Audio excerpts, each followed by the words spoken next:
E aí, seus geeks, tudo certo? Eu sou o Marcos Veloso e vamos para mais um Falar Morgulhas. Voltamos com o pé na porta para a terceira temporada de House of the Dragon. Eu sou o Marcos Veloso e hoje é dia de episódio novo de Falar Morgulhas. Aí, seus geeks, eu sou a Vitória e vamos hoje para um episódio de como não treinar seu dragão. Que tal? Exatamente, exatamente. E assim, vamos já começar avisando que tem spoilers aqui. Todo mundo tá cansado de saber, vocês que acompanham Falar Morgulhos semanalmente quando tem as séries do universo de Game of Thrones saindo. Então, se você ainda não viu o episódio, vai na HBO Max, assiste o primeiro episódio da terceira temporada de House of the Dragon e volta pra cá, porque esses episódios serão lançados semanalmente aos domingos, 10 horas da noite.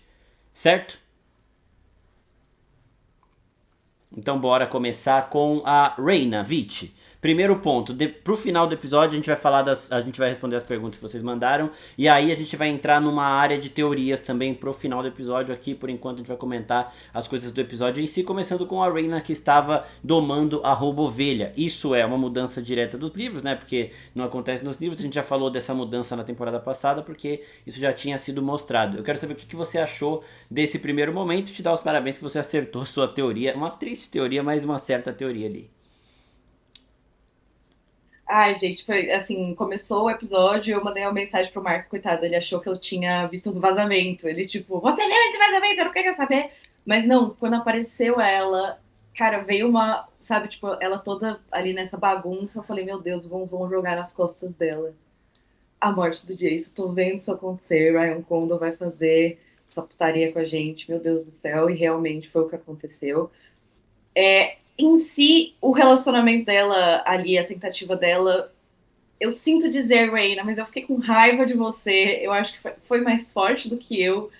Eu sei que você tá tentando provar pro seu pai que você é importante, mas assim, você abandonou duas crianças. Três crianças.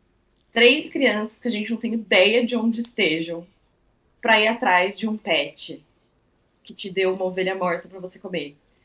E tipo assim, poxa, as consequências do que veio depois, muito mais grave do que isso. Mas vamos focar em si na interação assim dela com o Roubo Ovelha. Eu achei muito interessante, só que isso quebra um pouco o que a gente estava sabendo de como é a relação ali de montaria, porque a gente já viu isso acontecer com o Aemond e com a Veigar. Tipo, apesar de da Veigar sacolejar ali quando o Aemond sobe nela de primeira, etc., não tem essa repulsa, esse, né, tipo, rejeição que o Robô Ovelha parece demonstrar com a Reina. Tudo bem que ele é um dragão selvagem e a gente não tem nada, né, sobre isso. Contudo, a gente sabe que tem essa relação de sangue que existe entre dragões e Targaryen. Então, esses momentos pequenos, eles abrem, tipo, muitos questionamentos assim de o que está acontecendo. E aí o que eu mandei para o Marcos também é o George R. R. Martin, ele reclamou especificamente de terem colocado o Robovelha no vale porque não faz sentido o Robovelha estar no vale. Os dragões não são criaturas nômades. Não faria sentido um dragão estar sozinho ali. Senão, tipo, os dragões teria dragões para além de Valíria, né? Depois do cataclisma que aconteceu lá, a gente não teria perdido toda uma nação e todos os dragões que estavam lá juntos por causa disso. Eles são criaturas que vivem em bandos, né? Eles são de ninho, eles são criaturas de ninho.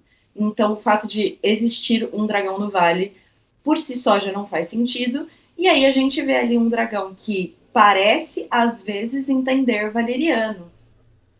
O que aí você está implicando que o dragão nasceu ali sozinho e que ele meio que entende essa linguagem sozinho também. E daí, tipo, faz sentido quando ele não obedece ela, porque ele tá vendo outros dragões pela primeira vez, ele tá no meio de uma batalha, aquilo é confuso, ele tá tentando se proteger porque ele quase é atacado.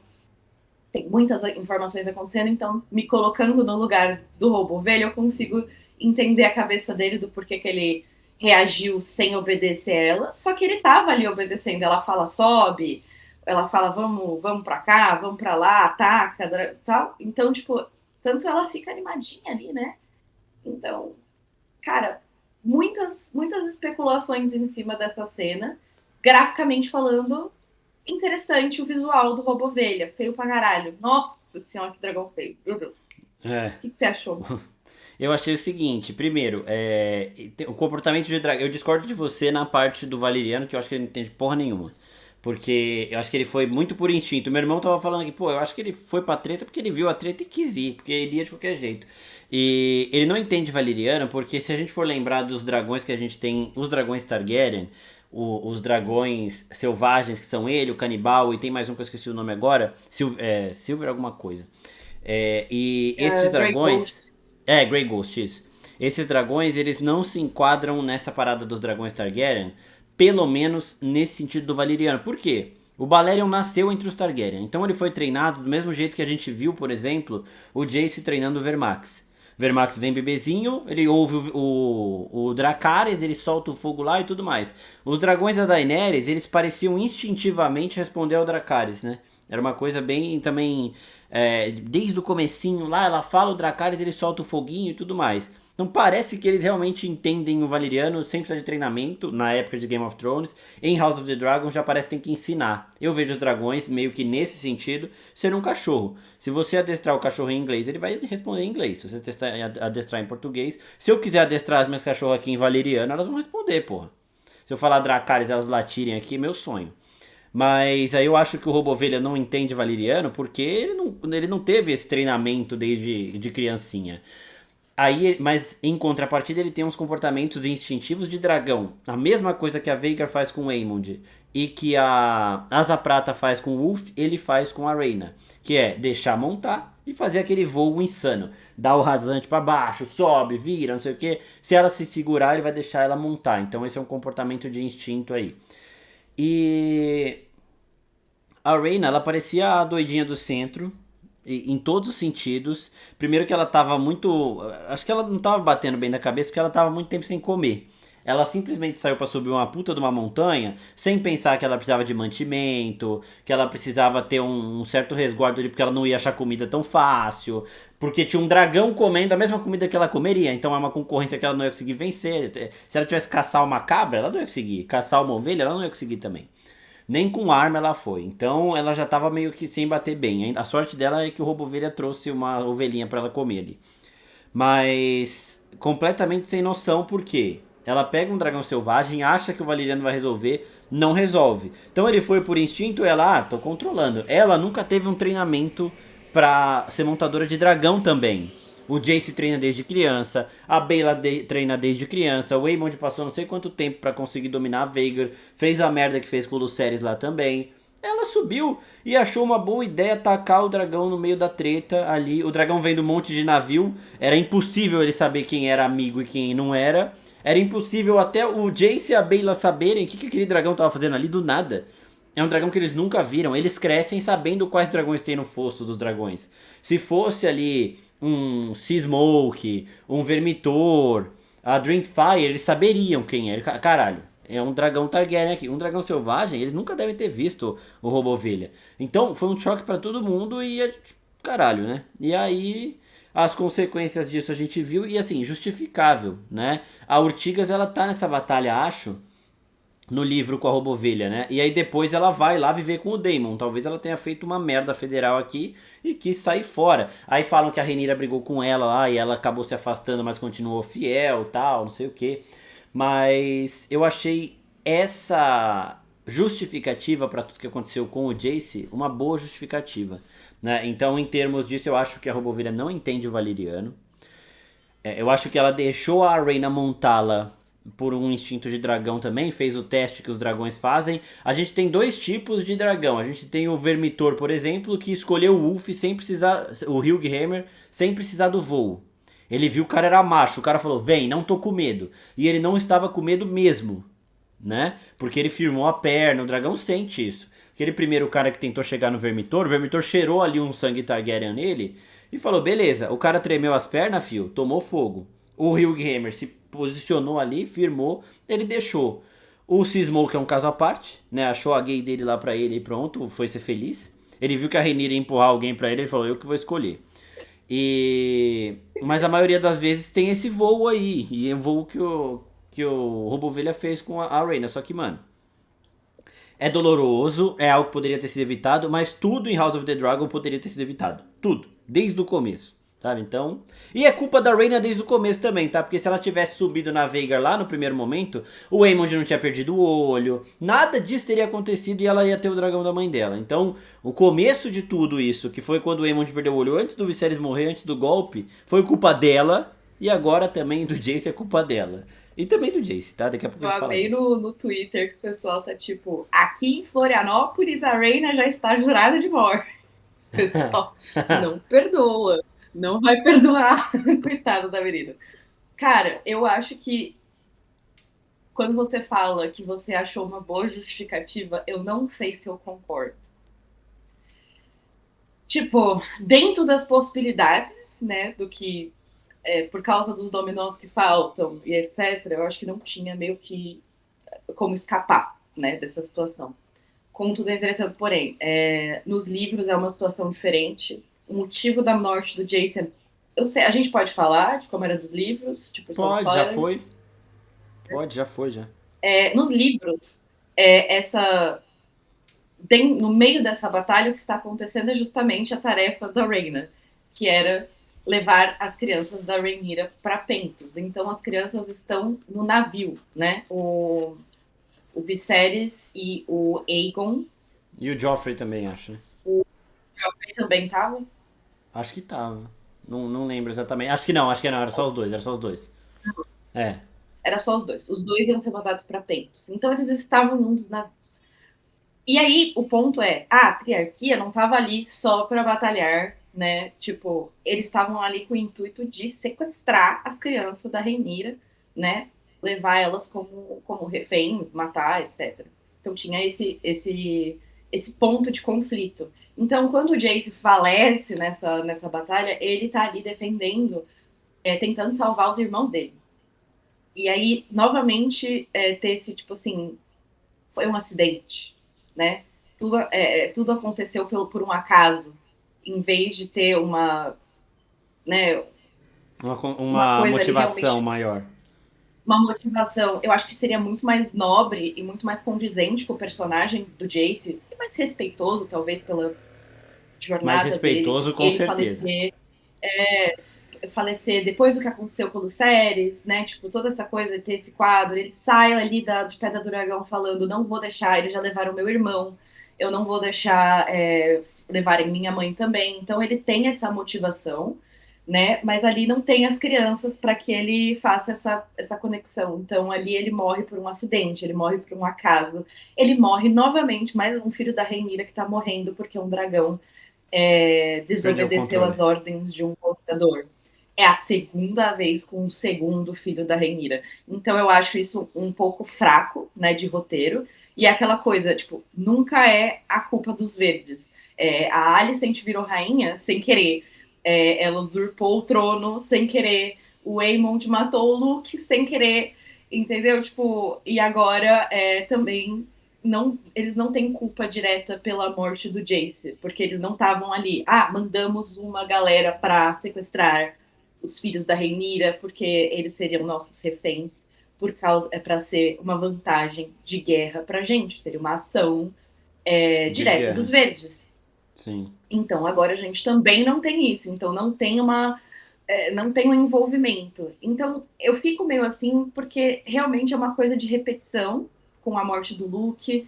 É como se o grande pecado dos Targaryen, o grande erro deles, tenha sido domar dragões, tenha sido o envolvimento deles com dragões, e não a sede deles pelo Trono de Ferro, que é o grande rolê, né? Tipo, o peso do Jogo dos Tronos.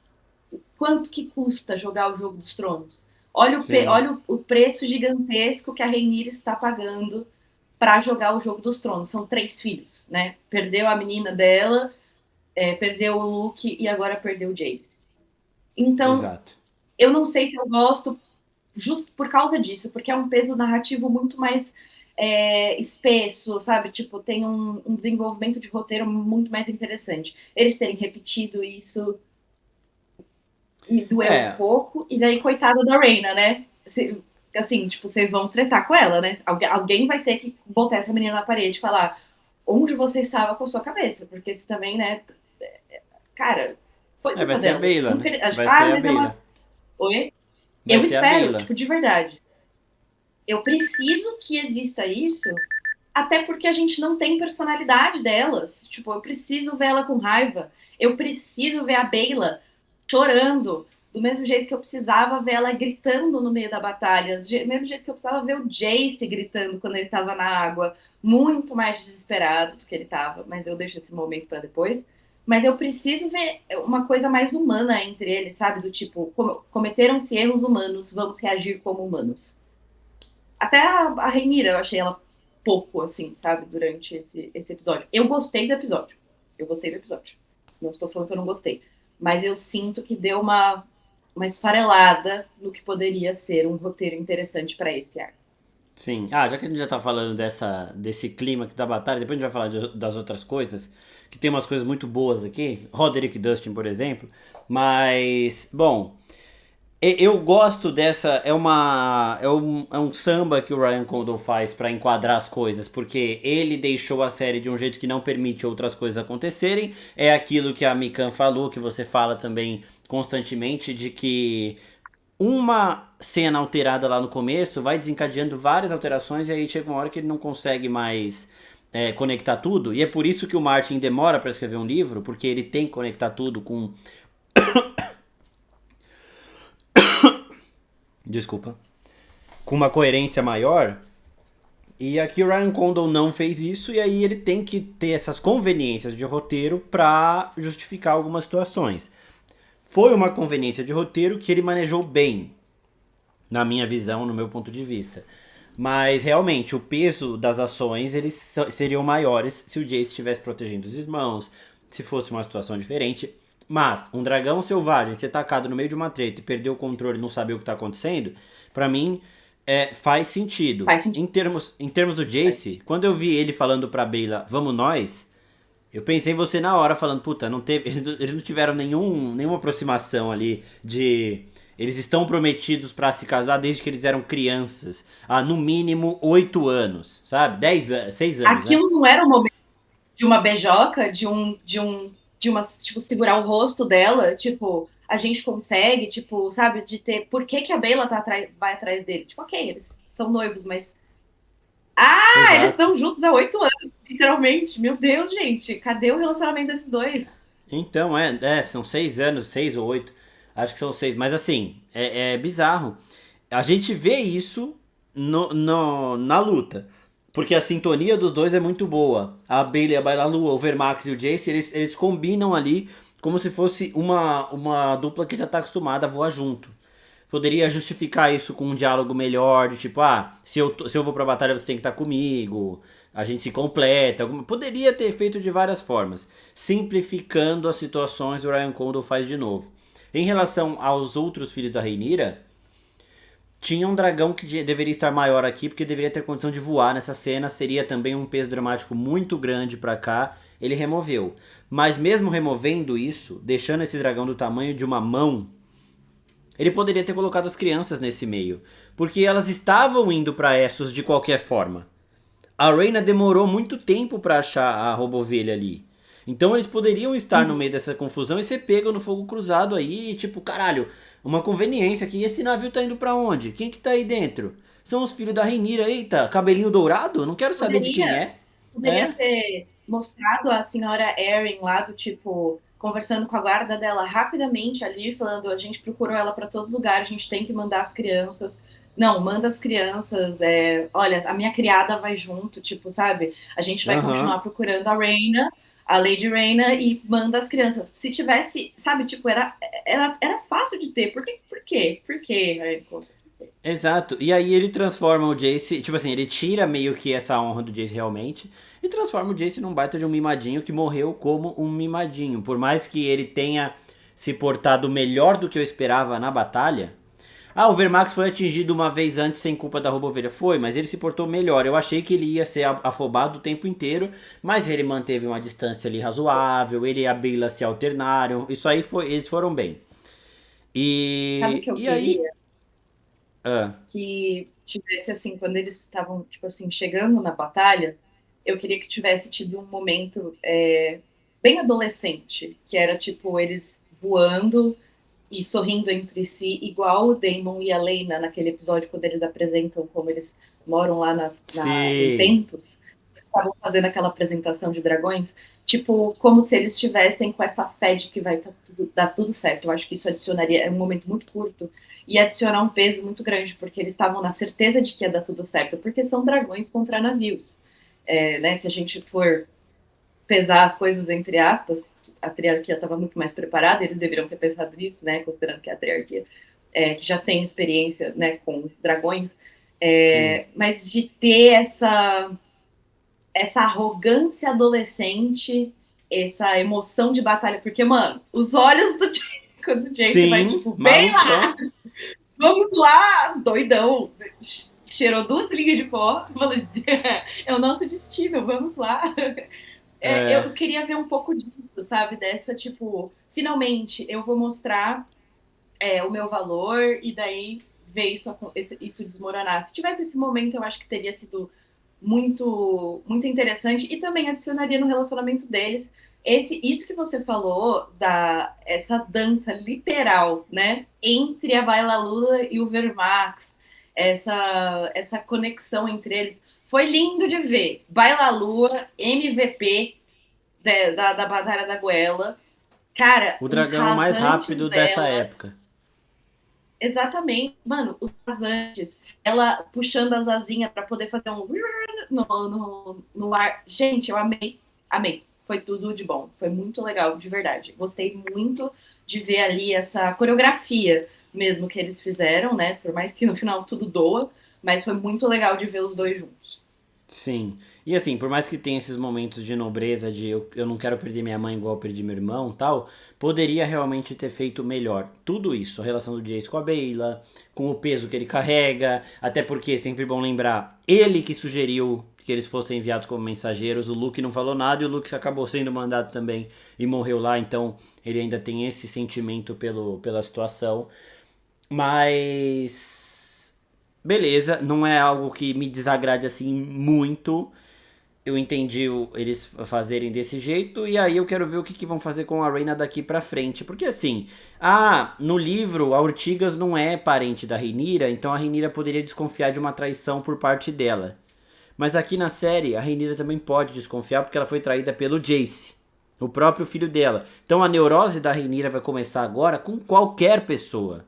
A pessoa mais próxima que ela tem era o Jace, ele traiu ela. Inclusive, se ele ficasse vivo, a honra ordenaria que a Rhaenyra mandasse matar ele. Obviamente ela não ia fazer isso, tá? Mas agora que ele morreu, o Laurent vai morrer também. O guarda real. Ele vai morrer. Cara, eu anotei isso. Se ele não morrer, eu vou ficar assim, tipo, juro por você. Não vai fazer sentido nenhum. Vai ter que passar a faca nesse brother. Não tem como. Vai, e ele sabe, o Jace sabia, o Jace falou, troque a sua vida pela dela. Tipo assim, traia a minha mãe para que ela não se coloque em risco, mas basicamente você fazendo isso, você vai estar traindo a rainha, você vai morrer. O Laurent faz isso sabendo que ele está trocando a vida dele pela vida dela. Quando ela sair, ela vai matá-lo por traição. Se o Jace tivesse ficado vivo, ela teria que dar a mesma pena para os dois. A traição foi dos dois. Então eu acho que ele teria uma chance de sobreviver ali. Ser perdoado, ser mandado pra muralha, alguma coisa. O Jace podia ir pra muralha Essa, também, se ele sobrevive. Virava um Jon Snow. Ele já tá igualzinho o Jon Snow. Pra ser mandado pra muralha e botar o preto, ele seria o Jon Snow cuspido escarrado. total. Cara, esse negócio do Jace, esse momento, tipo, por mais que depois a gente entra nessa parte específica do o Jace fazendo essa Rhaenyra trancada no quarto, por mais furado que alguns pontos, assim, que eu gostaria que fosse feito de outra maneira também para ser um pouco mais bem feito, vamos dizer assim, dentro das possibilidades, esse momento dele pegar, de secar o juramento e usar os pontos do juramento um contra o outro é tão George R. R. Martin. Tipo, eu sei que ele provavelmente não ficou feliz com nada, mas isso é uma coisa muito que eu veria acontecendo, sabe? Sim. Porque é muito. É o mesmo dilema do Jaime. É o mesmo dilema do Jaime, sabe? Então, tipo, quando ele tá ali como guarda real, com o Rei Louco e tudo mais, a análise profunda dos votos como guarda real é o que leva o Jaime a, né, assassinar o Rei Louco. Entre, né, a coroa, a pessoa, o reino, né, as pessoas, o povo. o que fica acima? O que de fato é o voto? Aonde que ele vale? E eu achei isso interessante. Eu achei uma coisa bem George de se acontecer. Sim. Mas assim, já vamos falar disso já, a gente já tá cobrindo, vamos cobrir toda a Batalha da Guerra, depois a gente fala do restante. Eu acho Vamos que essa é lá. outra conveniência de roteiro, tá? Porque eu acho que por mais que tenha contradição de votos,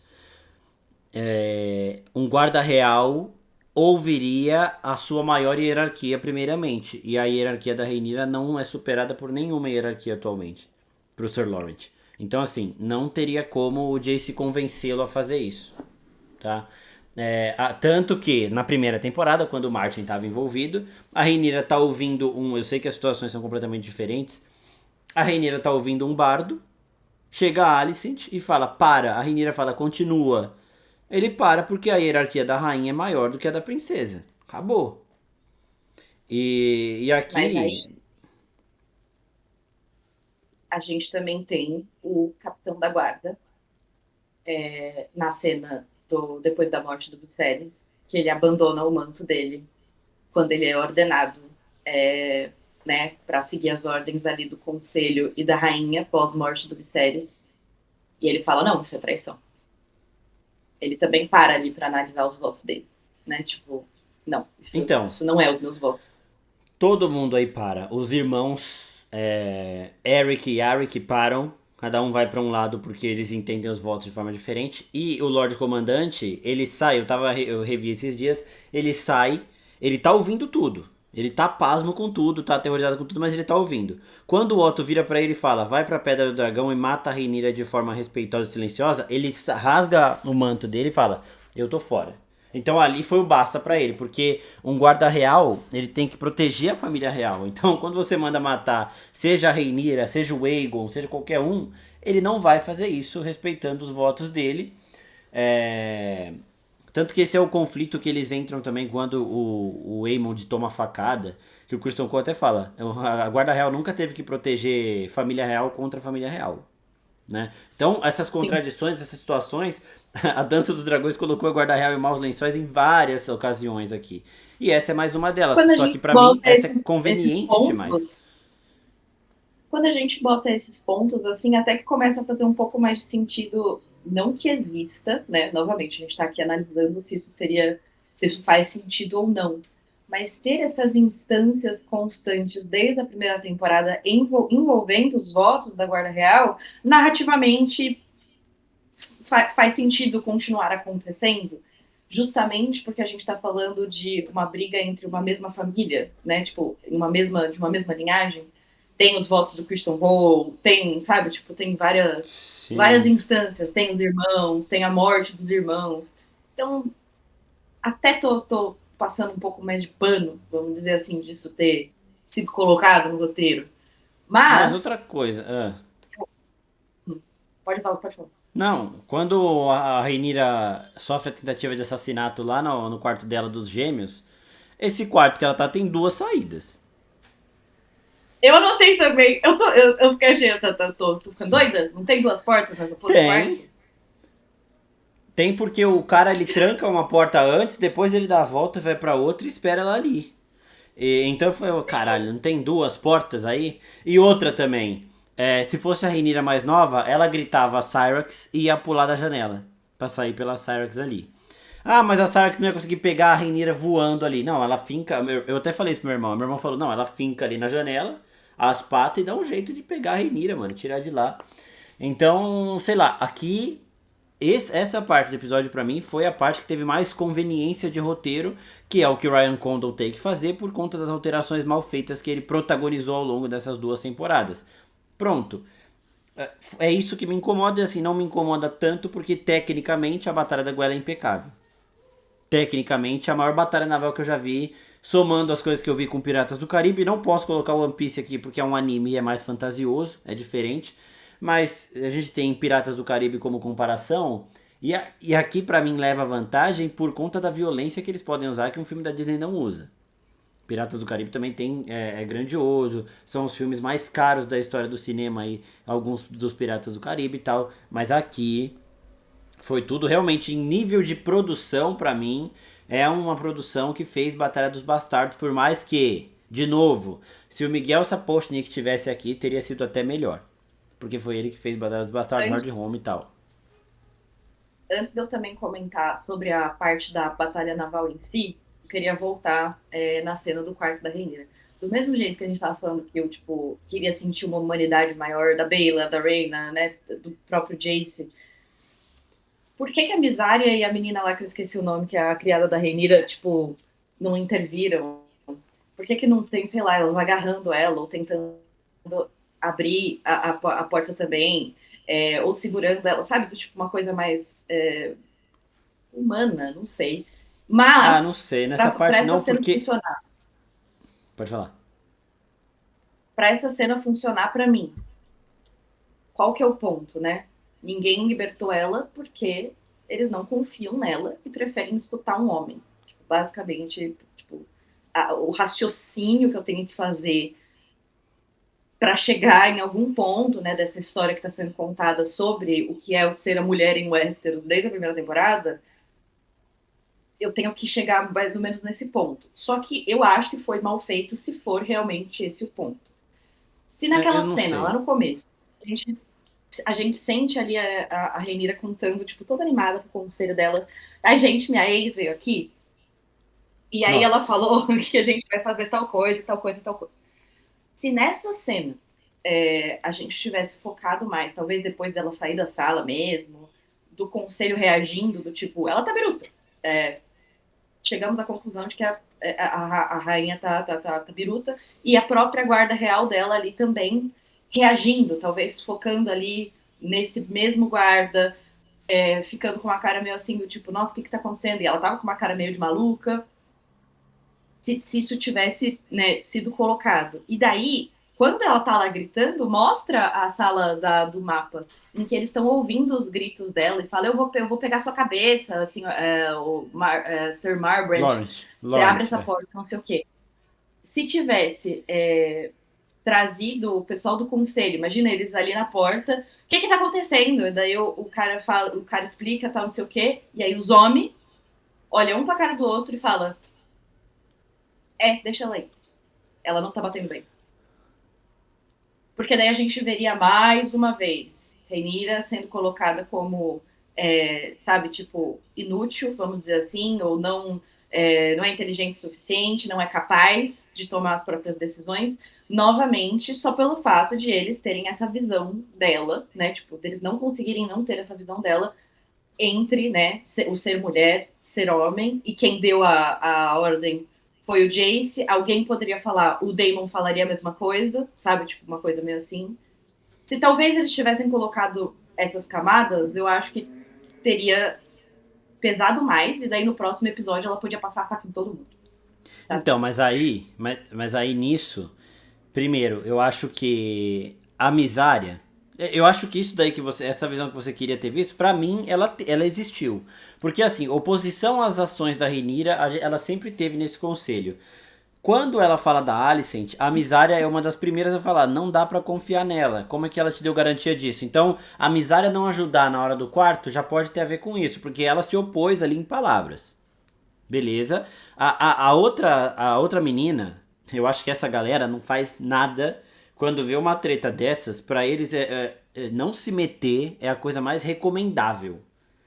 Porque se não sobra pra eles. E o resto do conselho, eles terem ficado lá, eles viram a Rhaenyra saindo e falando, eu vou. Eles viram tudo o que estava acontecendo. A galera chega e fala, treta na goela. A Rhaenyra fala, eu vou. Quando eles escutam ela berrando, eles entendem, pronto, trancaram ela pra ela não ir. Ninguém fez nada. Eles chegarem ali, a Rhaenyra vê que eles poderiam ter ido lá e tirado ela de lá. Seria a mais. E eu acho que assim, eles ouviram, entenderam o que estava acontecendo e falaram, não tô ouvindo nada. Não vou me meter também, não vou arriscar minha cabeça por conta disso, porque eu acho também que ela tá enlouquecendo. E então, eu não tinha juntado essas situações pra entender também essa passividade dos outros, mas o jeito que ela falou da Alicent pra mim também foi inocente demais, foi cego demais, Total, foi até, tipo assim, total. ela se recusou a ouvir qualquer pessoa do conselho dela ali. Ela tava feliz, ela tava tipo, não, Jace, vamos lá! E eu, porra, mano, calma. É, então. Cadê a sua cabeça? Então, realmente, agora, pra mim, faz até mais sentido ninguém ter ajudado e terem deixado ela ali, porque não foi simplesmente o Jace mandou, eu vou fazer. Foi a união disso com o que eles ouviram dela no conselho, que pra todo mundo foi estranho. Pra mim foi estranho, pra Eu você acho foi que estranho, foi uma muito. cena foi total estranho. Se fosse, tipo, por exemplo, uma cena rápida, eles não precisam nem ir pra porta, mas tá eles ali na mesa. E aí todos eles em silêncio, eles ouvem o grito, eles olham um pra cara do outro, e daí um deles faz. Então, como eu tava dizendo, aí a gente vai mandar. Sabe do tipo, eles continuam assim, silenciosamente, um pacto de vamos deixar isso acontecer. Sim. Eu acho É, que isso mas. traria um peso maior para essa grande frustração, porque pra gente, pra audiência, tudo que eu sinto é que eles estão tirando ela pra bosta, mas de um jeito que falta uma finesse, tipo um gradativo, porque já estava acontecendo isso na temporada passada e tudo que ela fez foi dar o tapa na cara de uma pessoa. Não teve consequência de nada para ninguém. Tipo, aí mostra ela, tipo, ai, tirando as farpas do punho e daí rasgando ali o vestido, tipo, inclusive, só pra vocês saberem, eu mandei até pro Marcos, a gente saiu aquele prévia dos próximos episódios. Eu não sei qual é a significância desse vestido. Será que é porque ela conecta esse vestido com os filhos dela? Eu não sei. Mas eles vão usar essas partes para fazer tipo um colete, assim, para colocar em cima da roupa da montaria dela. É o mesmo tecido, a roupa que ela vai usar quando ela vai entrar em Porto Real, que tem ela, inclusive, com a espada, assim, é uma imagem bem legal. Eu não sei se eu tenho essa conexão, porque para mim é aquela coisa, o figurino, falta um pouco desenvolvimento de figurino para House of the Dragon, porque eu sinto falta da opulência que deveria existir. Tipo, mano, ela é a rainha dos dragões, por que ela tá usando os retalhos de uma coisa que ela rasgou? Tipo, cadê o resto do guarda-roupa dela? Mas enfim, não sei o que eles vão trazer, do tipo, um vestido que ela conectava com o Jace, daí ela quer usar. Não entendi muita coisa, não. Mas essa cena toda dela rasgando o vestido, ela tem uma frase que eu entendo a intenção por trás dela, mas eu não acho que ela foi bem executada também, que é quando ela fala que ela é uma mulher frágil, é o corpo de uma mulher frágil, mas dentro ela tem, acho, como é que é, o coração de um rei, é alguma coisa nesse sentido. E essa Sim. frase é uma frase quase palavra por palavra de um discurso da Rainha Elizabeth I. Não lembro, vou lembrar em qual revolução que foi. Rainha Elizabeth I, posso até puxar depois para a gente poder postar sobre isso. Para quem não sabe, né, a dinâmica original de Lannisters versus Stark, né, ela é baseada na Guerra das Rosas. A Guerra das Rosas são dois lados da realeza ali da Inglaterra, que são os Lancaster e os York, e a briga deles pelo trono. Eles vão se alternando as linhagens, para qual linhagem que eles acham que tem que ficar no trono, até que essas linhagens se unem, né? É a Guerra das Rosas, porque uma rosa é vermelha, a outra é a branca, e até que essas linhagens se unem em casamento e funda a linhagem dos Tudor, que é a linhagem do Henrique VIII, é a linhagem da própria Elizabeth. Então faz sentido eles trazerem essa frase, até porque a Elizabeth é a primeira rainha depois de um rei que, tal qual toda essa temática, a Rainha Elizabeth ela chegou ali para colocar um fim nesse papo, porque o Henrique VIII era um homem obcecado em ter filhos homens para continuar a linhagem, porque senão a linhagem dos Tudor ia acabar com ele, né? Ele não tinha filhos homens. Então ele vai lá, casa 6 vezes, tal qual Viserys ali casou 2 e teve vários filhos e não sei o que, e tudo começa a dar errado. A gente vê isso acontecer muitas vezes durante as linhagens aí de House of the Dragon, de Game of Thrones, e que ele era obcecado com isso porque ele precisava de um herdeiro homem. E quando ele casa ali com a Ana Bolena, ele manda depois matar a Ana Bolena, mas a filha, mulher deles, é quem sucede ele ao trono e ela fica 45 anos reinando, é um dos reinados mais longos da história da Inglaterra e é também chamado de a Era de Ouro justamente por ele ter sido de grande sucesso. Então, Ryan Condal colocar uma frase que espelha Elizabeth I na boca da Rhaenyra tem uma temática ali que faz sentido, só que ela é feita de uma maneira rasa, porque a briga da Rhaenyra com a própria feminilidade, o que significa ser mulher nesse mundo de Game of Thrones, né, da Canção de Gelo e Fogo, Ela vem desde o primeiro episódio, desde a primeira cena da Rhaenyra. Só que ela vem sendo, né, ela tem esses picos e ela desce, ela volta e divide com a Alicent. Eu entendo que o Ryan Condal parece querer fazer, só que ao mesmo tempo eu não sinto que ele tá conseguindo fazer da maneira que ele acha. Eu acho que ele tá, na cabeça dele, ele tá arrasando muito. E ele é tipo, wow, I'm so woke, né? Tipo, eu sou tão feminista, colocando isso aqui, eu sou tão elegante, mas ao mesmo tempo não é executado da maneira que deveria. O que você acha disso, Marcos? Eu concordo com você e é o que o Martin falou. De escritores de Hollywood pegarem uma obra e quererem mudá-la achando que estão melhorando ela, quando na verdade não estão. Quando Martin coloca essas inserções da Rhaenyra querer que a irmã dela se chame Visenya, que a filha dela se chame Visenya, que é a grande heroína dela, que é a Targaryen guerreira da casa, aí você vê essas camadas. Quando Ryan Condon põe algo expositivo dessa forma, você vê uma camada como essa, mais extremamente simplificada, e aí essas situações deixam extremamente aparente, visível, a diferença de um roteiro do Martin para um roteiro do Ryan Condal, assim, Martin elevadíssimo, né? Não vai chegar ao Sim. ponto que o D&D chegou, porque o Ryan Condal, ele tem os roteiros do Martin, né, o livro, este livro aqui, porque ele ainda tem pra seguir. Ele coloca essas inserções meia boca dele, mas ele ainda tem o livro pra seguir até o final. O final vai ser o final que o Martin escolheu.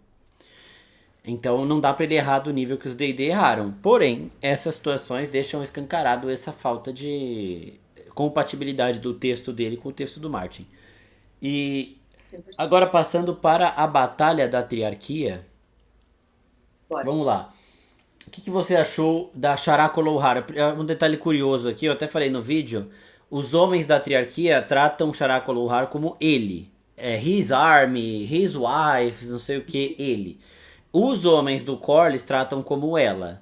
Shara Lothar já deixou bem claro que prefere ser tratado como ele. Tanto que os homens que respeitam ali, os homens abaixo na hierarquia, tratam como ele. Enquanto os inimigos tratam como ela. Só um detalhezinho aqui pra gente colocar.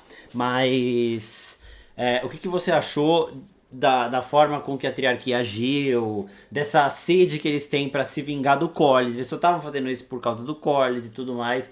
E de ver essa batalha naval que pra mim foi muito foda. Eles falando do peso da armadura quando cai na água, os navios se chocando e a galera subindo, a gente morrendo a rodo, não sei o que. As estratégias, né? Uma pessoa que tá acostumada a navegar usando pano, sem armadura, enquanto um outro que pensa em não cair na água tá com armadura. O Corlys, que é um navegador lendário, estava com armadura também. Por quê? Ele Eu pensa pensei que não. também, eu falei, uai, Mas eu acho sou que é tipo. intocável? Eu sou muito foda, eu não vou cair na água. Se eu cair na água, quer dizer que eu já perdi, sabe? Alguma coisa assim. Então, do lado do Corlys eu até entendo, do lado do Thailand menos, mas eu gosto de ver essas duas visões. Tipo assim, os dois estão certos. Né? O Thailand fala, eu não quero cair na água. E quando começar a treta, você vai querer ter uma armadura. E Shara Lothar vira e fala, eu não vou, se eu cair na água, tipo assim, é um porra louca, né? Porque eu posso até cair na água, mas eu tô de pano aqui e vai ser essa hora que eu vou prevalecer. Então, eu gosto de ver também esses dois lados da moeda, assim. Porque, falando de pirata, assim, em One Piece, quem tem fruta não pode cair na água. E eles são piratas. Então, eles não é assim, se eu cair. Não, não posso cair, entendeu? Então tem Como é que esses estilos. eu sou novata de One Piece, gente. O Marcos me convenceu a assistir a série da Netflix, eu estou dando meus baby steps. Como é que é o nome do cruzamento ali que eles fazem? Aquela parte que a Nami, tipo, tem que fazer todo aquele esforço para eles poderem Da Grand Line. subir um Grand Line, isso. Então, tipo, pra cruzar o Grand Line. Quando começou a rolar o bagulho lá, tipo, vamos para ali pro Estreito. Olha lá, eu conheço esse plot. Eu achei muito parecido, mas eu gostei dessa parte, muito legal. E eu achei legal também mostrar a lenda do Corlys, né? Porque Isso. é um estreito, tipo assim, é um bagulho realmente muito estreito. Ele tá guiando o cara, quando ele vê que o cara tá muito nervoso, ele assume e ele vai. E assim, quando os navios da triarquia passam, primeiro que o nome do navio da Shara Lothar é não sei o que de puta, né? Achei o bico. É o punho de puta. Punho de puta, quando e o navio Velaryon é muito maior. Então era muito mais difícil o Corlys passar do que os navios do Caraca Lohar passarem. E mesmo assim o Corlys passa com maior facilidade, mostrando o porquê que ele é o Serpente Marinha. A gente vai ver mais dessa lenda que foi criada no Corlys na animação que está em desenvolvimento. Mas aqui foi um bom vislumbre, sabe? Eu achei bem legal Foi. aqui, essa situação. Eu gostei que parece que ele sente a embarcação e que também tem o paralelo com o Churraco Lohar depois que eles estão terminando de conseguir passar. Ele bota a mão assim, tipo, sabe, no chão, assim, como se fosse aqueles caçadores que botam a mão no ouvido, assim, na terra, para ouvir coisa de longe, sabe? Uma coisa meio assim, tipo, habilidades. E eu gostei desses Sim, dois paralelos porque eles têm estilos muito diferentes, mas os dois são grandes figuras de batalhas náuticas. Então eu gostei que, tipo, existe esse pau a pau ali. E é o que a gente tinha falado. A gente cantou essa no outro episódio, na pré, né, que a gente falou, de que a briga do Churrasco Lohar não era com a Renira. Ela não tava nem aí. Não tava nem aí e o rolê era com o Corlys. E a gente viu isso se pagar, em que, né, olhou pro Lannister e falou assim: então, eu não tô nem aí pro que você quer. Eu vou atrás do que eu quero. Eu preciso lidar com isso. E eu acho que só faltou mostrar, talvez, o saque ali um pouquinho de maré alta para adicionar ali a dor que o Corlys estava sentindo. Eu queria ter visto, tipo, um corte, assim, né, dele saqueando a cidade, ou alguma coisa nesse sentido, ia ser interessante, mas essa estratégia também faz todo sentido. Desmoralizar o Corlys, atacando ali a casa dele ao mesmo tempo em que estava desmoralizando ele na batalha. Você trouxe Piratas do Caribe, eu também coloquei aqui um negócio de Piratas do Caribe. Apesar de todos, eu gostei da cinematografia, eu gostei da grandeza da batalha, eu senti mais esgoelamento na Batalha dos Bastardos. Eu acho que por causa da quantidade de cortes entre pontos, a gente não fica tão enfiado quanto a gente fica na Batalha dos Bastardos, porque tem esse poder de você sentir, né, perder o ar. Igual o Jon Snow tá perdendo, esse tipo de coisa, mas eu acho que entrega o que precisava entregar, contudo. Eu achei o navio do Corlys muito pequeno. Tipo assim, 3 passadas você atravessava o navio. E eu que já vi, né, Piratas do Caribe. Eu sou muito fã de Piratas do Caribe, eu amo muito. Eu queria ver uma coisa um pouco mais de uma proporção Pérola Negra. A gente já tem ali uma cara. E o Pérola, ele não é um navio gigantesco. Ele é justamente conhecido por ser um navio muito rápido. Ele é um navio menor, né, uma embarcação menor. Ele tem essa habilidade de, né, poder ser super rápido e a tripulação super envolvida ali com a própria embarcação. Eu acho que eu queria ver um pouco disso no navio do Corlys, porque supostamente, né, é um navio que cruzou mares e mares. Então eu queria ver uma coisa um pouco maior. Pareceu muito pequeno, especialmente quando a gente vê ali os dois navios se encontrando. E aí a batalha fica muito pequena. A gente já viu esse tipo de briga ali, justamente também em Piratas do Caribe, quando o holandês voador, né, ataca navios pela lateral e faz essa passagem, eles usam as cordas. Eu adorei o mecanismo do navio do Churrasco Lohar, que tem um bagulho de madeira que vira, assim, tipo um moleque, com várias cordas penduradas, e vem uma galera pendurada para fazer o aporte, né, para outra embarcação. Cara, eu achei isso muito legal, porque com uma cena assim, você mostra rapidamente que tipo de tripulação é aquela, o que eles estão acostumados a fazer, como é o estilo do Churrasco Lohar, sabe? Tipo, tudo isso a gente consegue ver. Queria ver o navio do Corlys ser um pouco maior, de fato, mas dentro do que a gente viu ali, eu acho que foi uma batalha ótima. Eu acho que faltou música. Posso botar esse ponto aqui. Eu aham. acho que faltou um, cara, um baque musical um pouco mais forte, porque a gente começa ali com um baque musical da abertura, o Ramin Djawadi, Djawadi, não sei qual é o nome dele, perdão, que fez o novo arranjo, colocou os tambores ali atrás da abertura de Game of Thrones, a clássica abertura, a primeira mudança que a gente tem, assim, uma grande mudança, traz esse peso da dança dos dragões, mas eu senti que faltou um pouco nesses momentos de grandes embates uma trilha sonora que acompanhasse esse, né? Ou a ausência, talvez. É que nem na Batalha dos Bastardos, eles tiram, né? Ou você vai por um caminho, ou você vai pelo outro. Na Batalha dos Bastardos é um apito. Você está vivendo o que a pessoa está ali vivendo. São caminhos diferentes, né, de edição de som que podem ser utilizados. Eu acho que eu senti um pouquinho disso. Eu acho assim, é um navio pra 150 pessoas ali, o do Corlys. Eu não me tipo assim, se vocês são as que estão em cima, as que estão ali no convés, remando e tudo mais, então é 150 pessoas. Não me incomodou o tamanho das embarcações, não. Mas eu gostei dos detalhes também. Né? A galera jogando pezinho pro navio ficar mais contido, puxando a âncora, não sei o que, não sei o que lá. Sharakolohar tacou o Tyrion Lannister no meio do mar. Tipo, eu falei, Foi muito caralho, bom. era o Lannister? Meu pai, não, acho que não era ele não. Eu falei, mano, era ele, velho. Tipo, e era ele mesmo, eu tô revendo Não, era agora, tá ele. bem nessa Era cena. ele. Tá bem nessa cena. Ela, tipo assim, olha pra ele, a sua armadura E pesa, ele né? Aí vai ele tenta. voltar. Ele não É. morreu. Tem Não, ele não bastante morreu, ele não gente morreu. falando, porque os dois Lannisters morreram nesse episódio. Não morreu, gente. Ele não morreu. Não, ele Ele não vai morreu. Se voltar. não tem corpo, se não tem corpo, não tá morto. Tem cor. É, Exatamente. tem que lembrar disso. O outro Lannister morreu. Mas, Com certeza morreu. é. Aí, beleza. Eu tava vendo aqui de novo essa cena, tá bem nessa cena.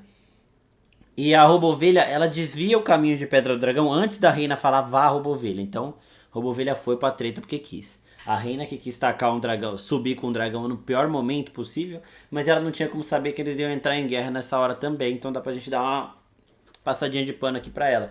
Mas eu gosto também desse momento dos navios, da forma com que o Alien olha o Corlys quando o navio passa.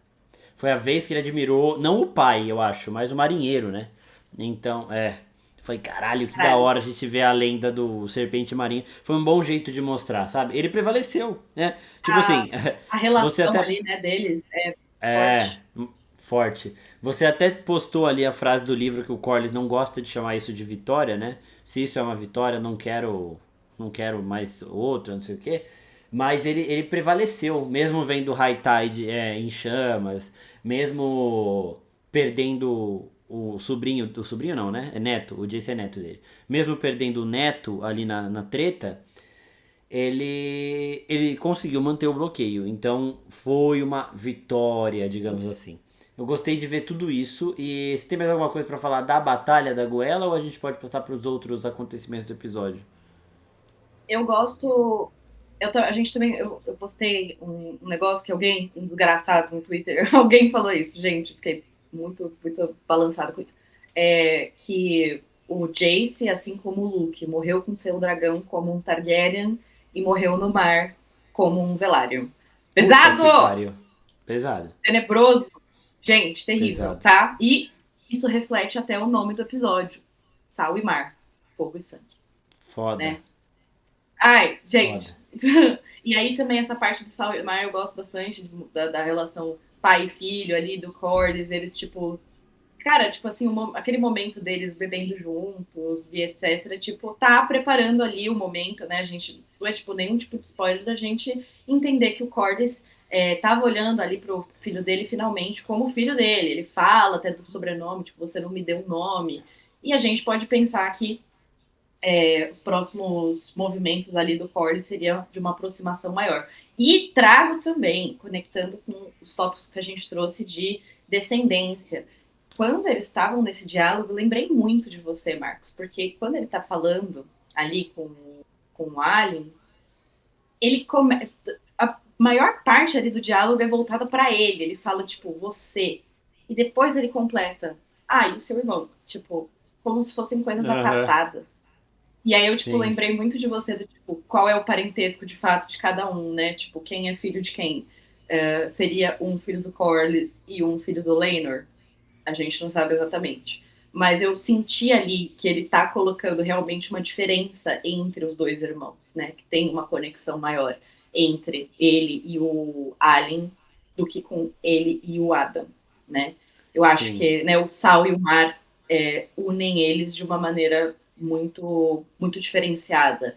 A união que se tem ali em Batalha no Mar, a admiração, o sentir o navio e tudo mais, é muito legal. Inclusive quando ele assume o controle. Quando o Corlys se distrai ali, vendo maré alta, ele, tipo, beleza, vamos botar a galera para preparar, porque a gente vai ser atacado aqui.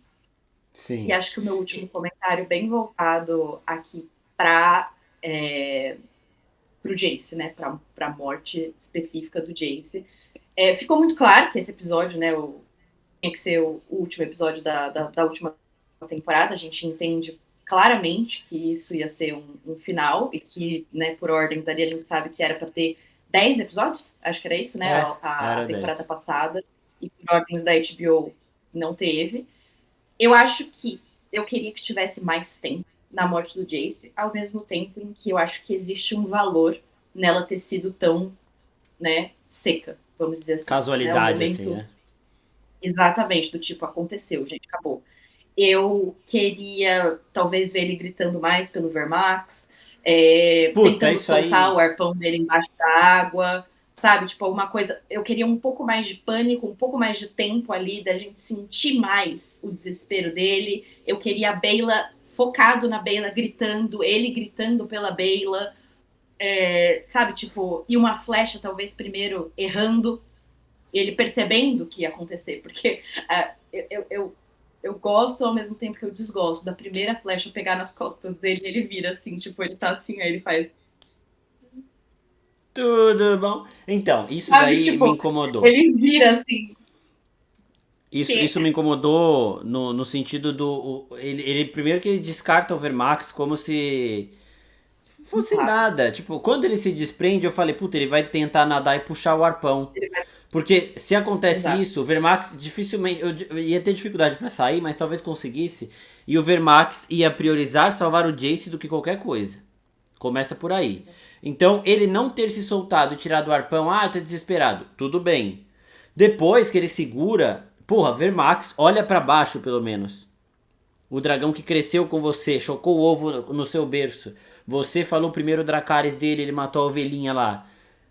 Olha pra baixo, fala tipo Vermax, não sei, alguma coisa. Ele não falou nada, sabe? Então realmente faltou muito sentimento sentimental, faltou humanidade pra essa cena em vários sentidos. No medo dele de morrer ali, mas esse eu não fazia tanta questão. Agora, na relação dele com o dragão, você imagina acontece isso com a Cyrax, o que a Rhaenyra ia fazer, por exemplo? Sabe? Exato. O Tipo, Lucerys e o Arrax, talvez. eles não tiveram nem tempo. Os dois morreram juntos ali. Então, É, né? A gente vê a Daenerys é como ela completamente. sofre com os dragões dela. E o Jace, mano, tipo... Talvez, se a gente, já que a gente não teve as crianças, né, envolvidas, talvez se a Beyla, tipo, tentasse passar em um rasante e quase conseguisse pegar ele, mas ele falasse, não, Vermax, e ele, tipo, tentasse voltar e mergulhar, e aí que, tipo, ele tomou as flechas porque ele quis salvar o dragão dele. Talvez se tivesse, sabe, tipo, um pouco desse raciocínio, talvez teria dado mais gravidade para a situação. Mas é isso que você falou, cara. Pra mim ali faltou ele Vermax, com toda certeza absoluta. Pra mim, eu ia entrar em desespero. Quando tava no ar, eu já tava pensando, tipo, meu anjo, você pendura no pescoço dele pra tentar soltar essa porra.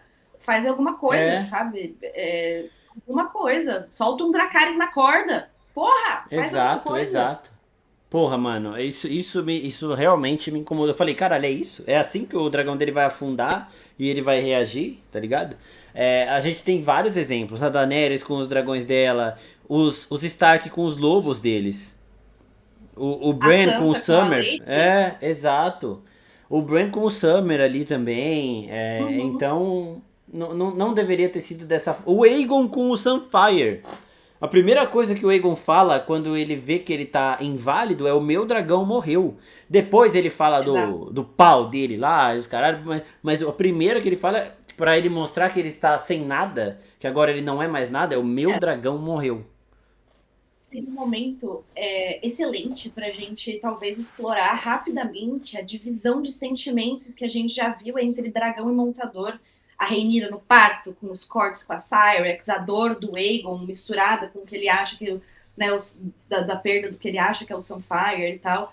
A gente já sabe que pelo menos o Sunfire tá vivo, apareceu o Aegon encostado com a cabeça no Sunfire na prévia dos próximos episódios. O Sunfire tá vivo, graças a Deus, não vamos inventar moda em cima disso, pelo amor de Deus. Mas, cara, ia ser um ótimo momento, porque é uma temática que a gente vem trazendo desde a primeira temporada, que é interessante.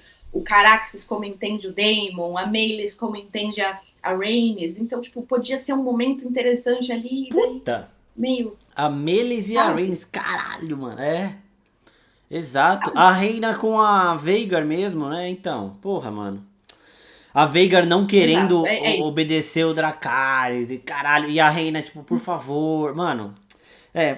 Esse Eu foi até um achei que era vacilo. mentira quando o Vermax abaixou. Eu falei, não, vai ter tem alguma coisa faltando. Eu senti que tava faltando.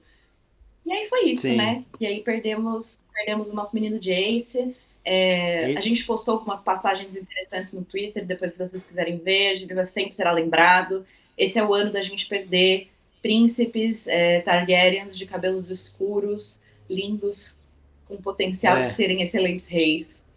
Já Aham. perdemos dois, né? Pelo amor de Deus. O Cristo, que ano Cavaleiro dos Sete difícil. Reinos deu um golpe mais doloroso, tá? Eu diria. Eu acho que essa falta de humanidade É, do Jace aí eu, tipo assim, quando acabou, quando o Jace morreu, eu fiquei sem entender por que, que eu não tinha sentido tanto.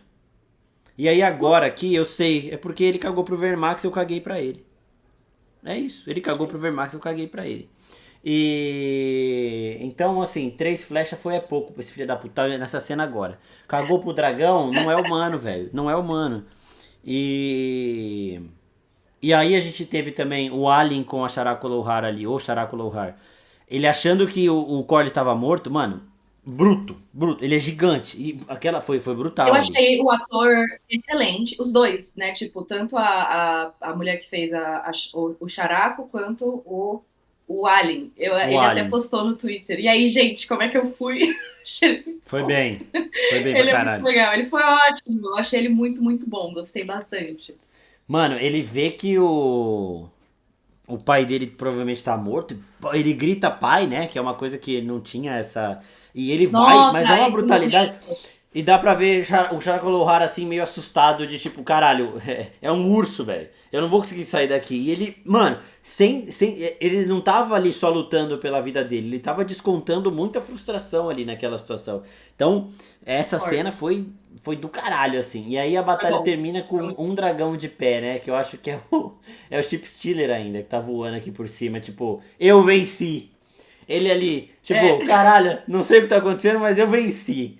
Um dragão Eu tô aqui, caiu, o gente. outro foi embora e eu tô aqui com um monte de navio pegando fogo. Então, se teve um vencedor Ai, dessa treta, foi o Chip Stealer, o dragão selvagem aqui. mentira. E assim, vamos falar de tamanho que o pessoal gosta? Chip Stealer tá entre o Caraxes e a Cyrax, na minha opinião aqui. Sim. Bem maior do que os dois que estavam na treta, justamente porque esses dois nasceram junto com a Bella e com o Jace, então eles devem ter ali uns 15 anos. O Chip Stealer, a Chip Stealer é mais velho. Então, por isso estava bem maior ali. Por isso, realmente, que o Jace e a Bella fugiram quando eles viram. Primeiro, que eles não sabiam quem estava ali. Segundo, que não era essa Quem era? treta. E terceiro, que era um dragão muito maior.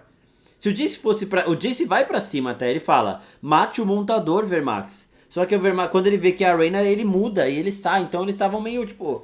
Além disso tudo, eles tinham esse choque da surpresa, né? Então não deu muito certo. Total. Eu gosto do visual do Chip Stealer. Todo mundo no Twitter falando que ele precisa fazer uma ortognática. Vocês acabam com a minha cabeça, de verdade. Eu gosto do visual dele, que ele tem, tipo, essas espinhos, assim, vamos dizer, crescidos, porque é uma vibe meio quase que um cavalo selvagem que tem o casco crescido demais porque não apara, sabe? Tipo, um reflexo de como ele é selvagem. Então, eu achei o visual dele muito bem montado. Eu achei ele muito interessante Também, também. visualmente. Isso eu passo ali. Mas o mais lindo meu, MVP, Baila Lua. Gente que não gosta do nome Baila Lua. Eu amo o nome Baila Lua. Acho tão legal. E combina com Beyla também. Baila Lua, Beyla. É, E nossa, aí, elas vão beleza. sofrer no próximo episódio. Pelo amor de Deus. Coitada das minhas Ah, tem meninas. que lidar. Então, até porque a conexão é transmitida, né? Então, a Baila Lua provavelmente com o Vermax também tinha uma proximidade. Cyrax e E a Caraxes, Asa Cyrus Prata e perdeu mais um Vermetor. bebê. É, A Cyrus perdeu mais perdeu, um bebê. perdeu mais um filho aí. Coitado. Puta, mano, eu penso no Vermax aqui, dói, porque o Jace cagou pra ele. Bom, Aí a gente volta então para as outras situações do episódio. A gente tem o Aegon tentando fugir de Porto Real ali e parando nos caras falando jure pela rainha. E ele tentando rir, tipo, ele segurando pra não rir. Tipo assim, rainha é o caralho, tipo, não querendo ajoelhar. O Larry fez aquilo, gente, porque ou era fazer aquilo, avisar que é o Aegon e tentar a sorte de ganhar mais tempo, ou era decapitação na hora ali. Tá ligado? Eles geraram algum valor permanecendo vivos ali, porque senão o cara ia matar. Eles não, eu acho que eles não Pra tentaram fazer o cara trair a Rhaenyra. Mas talvez, né? vocês Talvez verem eles como o Aegon é realmente burro, porque ele não consegue enxergar isso. Tipo, estamos em ele modo de fica, não! sobrevivência. Amigo, não, você é tão engraçado. Do que você está falando? Só pra vocês saberem onde a Ele. gente tá, gente. Essa casa, dá pra ver pela armadura deles. São os Stalton, perto de Pouso da Gralha, ou seja, a gente também está perto de Criston Cole, né? De onde Criston Cole está. Criston Cole também está na mata, perto de onde aconteceu o conflito entre os Lannisters e o Daemon, né? Porque eles estavam ali, ele estava, não, eu só vou me envolver quando se a Veigar aparecesse, o Aemond falar alguma coisa. Eles estão ali nas proximidades, é o mesmo acampamento, né, que eles montaram antes. Então ele tá lá, passivaço. Então todos esses pontos eles estão próximos. O Aegon ali tá num lugar péssimo. A gente agora não sabe o que vai acontecer, né, com ele. Ao mesmo tempo que a gente sabe, porque apareceu um pouco ali no preview dos próximos episódios, mas ele ali sentado, quando ele fala ali, eu tô aqui nessa carruagem de madeira coberto de cocô de pombo, eu sou rei de nada. E é incrível. Essa cena é muito boa. Primeiro porque a gente já ouviu a Helena falar, né, na outra temporada, de que o Aegon será rei novamente, ele sentará num trono de madeira, e ele tá ali justamente, né, ali na... Ah, eu sei lá, eu achei essa conexão interessante dele falar da madeira em si, que isso vai ter um significado com ele. E que, cara, o Aegon, ele é a figura trágica, né? Ele é ele realmente é o rei de nada porque ele perde tudo. O preço, novamente falando do preço do Jogo dos Tronos. O que vale? Eu nem queria estar aqui. O Aegon é o cara do eu nem queria estar aqui. Eu Não tava queria feliz, mesmo. não é bem? Comendo umas primas, eu não queria brigar com a minha irmã, eu não queria estar envolvido nisso, meu pai nunca gostou de mim, minha mãe sempre me detestou, me colocaram nessa situação, eu perdi meu pau, eu perdi meu filho, eu perdi minha casa, meu corpo tá todo, né, tipo, fudido, eu não posso nem usar uma droga para poder, tipo, sobreviver, e este cara aqui do meu lado agora quer me entregar. É fantástico, porque tudo isso está acontecendo com ele, e ao mesmo tempo, quando chega a hora de vamos dobrar o joelho para sobreviver, para fingir que, né, tá tudo certo, ele Ele não não consegue. consegue. Isso é foda É mesmo. impressionante. Essa cena é É fantástica. Eu foda. gostei muito dessa cena. Essa Essa cena eu cena é achei muito ela boa. bem boa. Já fala muito sobre o personagem também, né? Fala também como o reino tá, porque assim, gente, o juramento foi feito perante o Viserys pra Rhaenyra por todo o reino.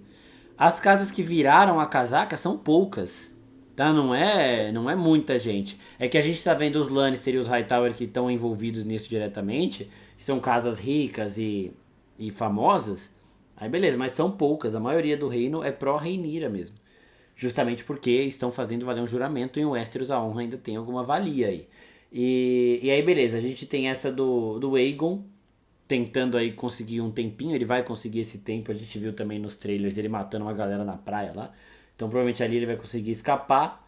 E aí a gente volta pra Porto Real, eu quero saber o que você achou do Aemond e da Alicent, porque você, lá na Falar Mergulhos da temporada passada, já falou que ele já tinha um mommy issues, um crushzinho pela mãe dele, que já era bizarro naquela época. Quando a gente vê concretizado, fica mais bizarro. Gente, é diferente do Daemon. O Daemon alucinou, ele não sabia que era a mãe dele e ele achou nojento quando ele descobriu, tá? Não comparem. Contudo, entretanto, porém, se eu tivesse um centavo para cada vez que Ryan Coogler colocou um incesto mãe e filho numa série a troco de banana, eu teria 2 centavos, o que é pouco, mas é estranho que aconteceu 2 vezes. É, Ryan é bem Coogler, estranho. o que está acontecendo com você, meu anjo? Mas Eu já enfim, te gente, acho estranho, realmente isso Ryan já estava Condal, não assim. seja mais. É, É. exato, total. Já era uma coisa construída do personagem do Aemond. Eu acho essas camadas dele muito interessantes. E já estava muito escancarado quando a gente vê a relação dele ali com aquela prostituta, que é para quem o Aegon levou ele.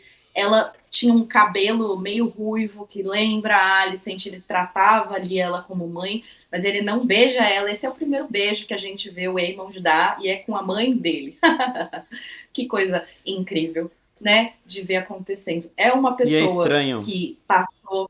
É estranho. Não, nossa, o olho da Alice... A Olivia Cooke brilhou muito nessa cena, o Ian, óbvio, também. Mas a Olivia Cooke brilhou muito porque ela atua com os olhos. Ela, tipo, fica ali com o olho arregalado.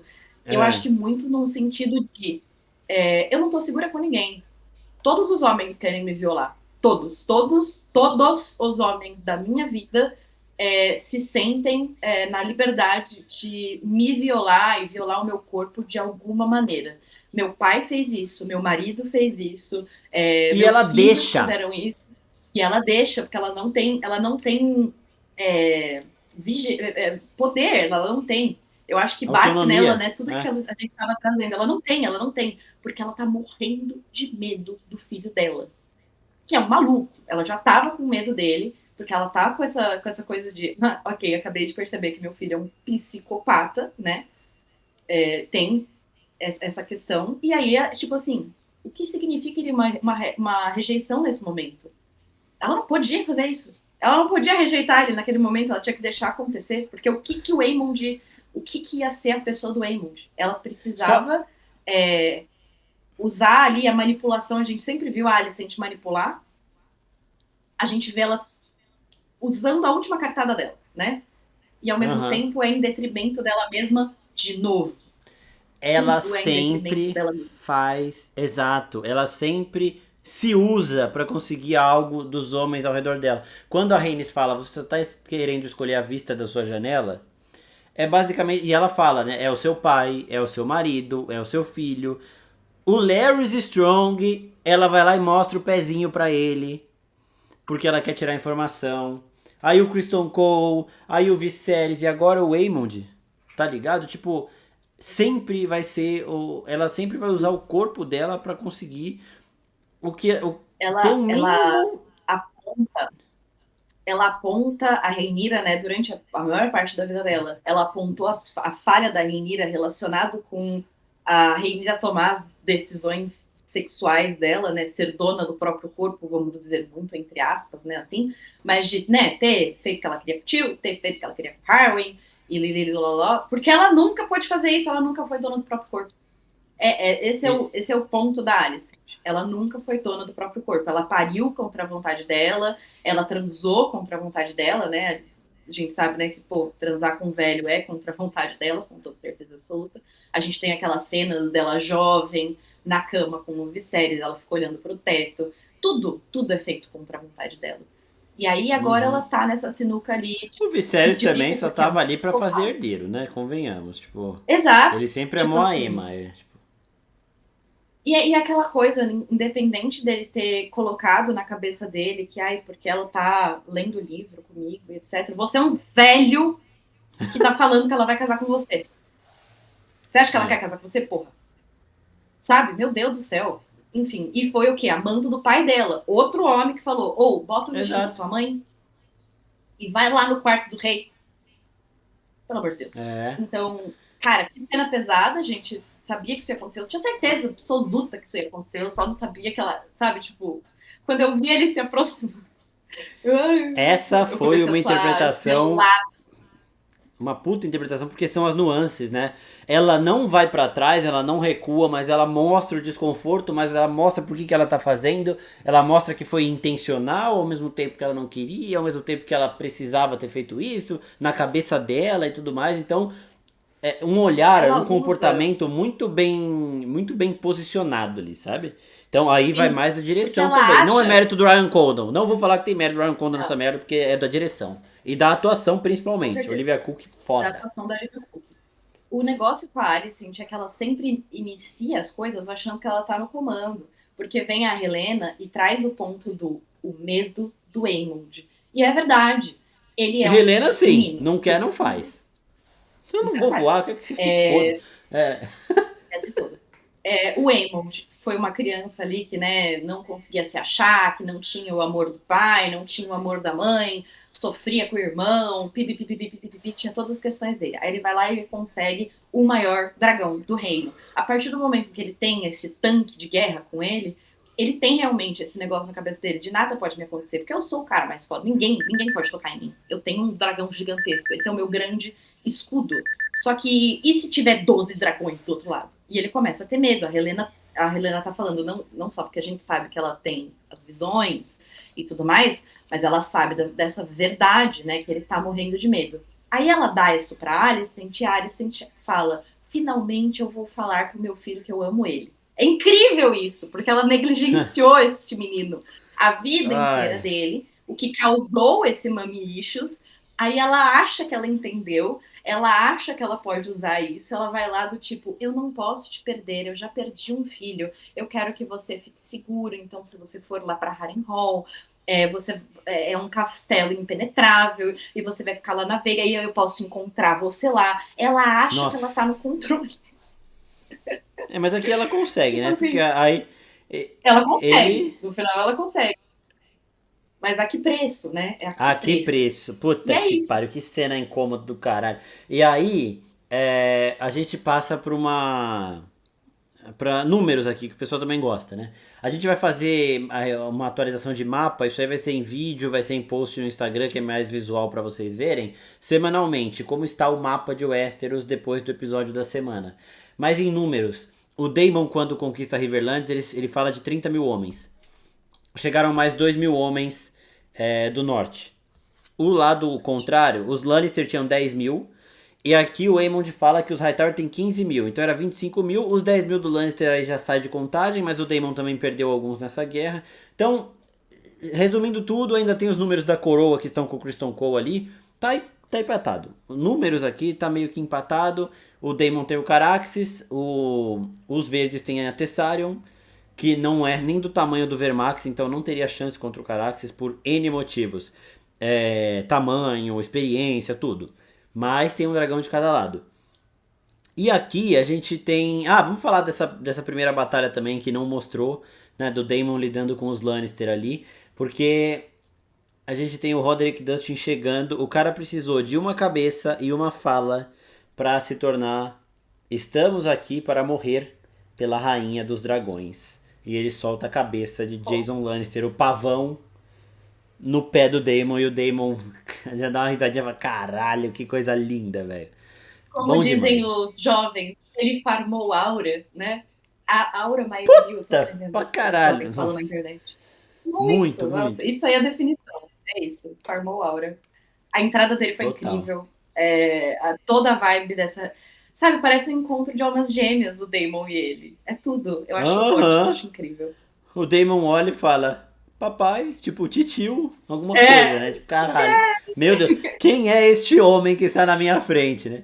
E a gente sabe as inclinações do Daemon. O Daemon é igual o Oberyn, tá, gente? Ele não recusa nada. Então, o Daemon ali, se o Sr. Roderick der um molezinho. Tanto que lá na primeira temporada a gente tem ele em Essos cortejando um dos garçons lá do príncipe que tava cuidando deles. com 3 gerações de É... psicopatas, o Roderick, o Damon e o grande aprendiz ali, o Oscar Tully, coberto de sangue, entregou tudo. Ai, meu Ele tem dois menino. grandes Meu exemplos, menino. tá? Ele tem dois grandes exemplos agora Uhum. pra seguir. Dois malucos É isso sanguinários. aí. E assim, a gente pode esquecer Bendicott e Blackwood, né? Que não vai ter, mas aí também tudo bem, vai. Vamos lá. O Oscar Tully já são dois personagens em um dos três. E pelo visto ele vai ser três dos Gostei, eu, três, eu né? gosto. Eu gosto do Gostando Oscar, dele, sim. ele tem um pouco de diálogo, mas ele também, ele bota o dele ali na frente do Damon, o Damon fala, o Caraxes vai comer Sim. todo mundo. Ele, não, a gente devolve os nossos mortos pra lama. Ele, tipo, sabe, tipo, ele representa o povo dele. Então, eu acho que é um personagem interessante, gosto dele. E o Daemon respeita, não contesta mais, né? Quando aquela cena que o Daemon consegue os exércitos, o Oscar Tully coloca ele no lugar dele e mantém isso. Então ele fala, o Daemon, para o Daemon baixar a crista, gente, é difícil, tá? E aqui ele baixa a É isso. crista. E aí é isso, o Roderick Dustin ele chega muito bem aqui. E aí a gente já passa pra uma outra coisa. Quando a gente passa lá para as sementes de dragão que estão esperando para emboscar o Aemond, o Ulfio Branco meio que confirmou que ele é filho da Saira Targaryen também? Porque então ele Talvez, seria irmão do Hilgehammer, porque ele fala pode que ser. ele veio de Essos, ele tem sangue de dragão em Essos. E assim, Essos tem uma porrada de Targaryen para aqueles lados, só que depois, na época de Cavaleiro dos Sete Reinos, já teve a rebelião Blackfyre, já foi uns bastardos Targaryen para lá. O próprio Aerion em Cavaleiro dos Sete Reinos vai para lá e faz uma caralhada de bastardo em Essos. Só que isso são 100 anos depois da Dança dos Dragões. Antes, a gente tem a Saera Targaryen, que é a mãe do Hilgehammer, que era uma das filhas do Jaehaerys, que virou a prostituta mais famosa de Lys, que é lá pros lados de Essos. Então, assim, o Hilgehammer, na segunda temporada, ele fala: minha mãe era uma grandona daqui e tal, ela era tia do Viserys, do Daemon e tudo mais. Realmente é a Saera Targaryen. Só que ela não fica muito Eu acho tempo que lá. É, ela né? pode, né, tipo, cara, que são grandes possibilidades, mas é interessante dele ter mudado, né? Porque a gente tava morrendo de medo dele falando com aquela história de, porque eu sou filho do tio Do deles, e a Baelon. gente, tipo, não, isso É. nunca Eu acontecia. sou irmão do Como nunca Daemon e seria. do Viserys, E não. aí ele É. troca pra falar que, na verdade, era a mãe dele, o que faz bastante sentido. Mas o que eu mais achei interessante é ele falando, não, porque daí tinha uma pessoa lá, um padre, e aí ele me dava dinheiro pra fazer umas coisas. E aí, em primeiro lugar, ali você pensa, tipo, com certeza esse menino foi estuprado, não duvido. Tipo, real, não Ah, com duvido. certeza. Só que pra Não. mim, ponto é uso de sangue real pra feitiçaria da galera vermelha.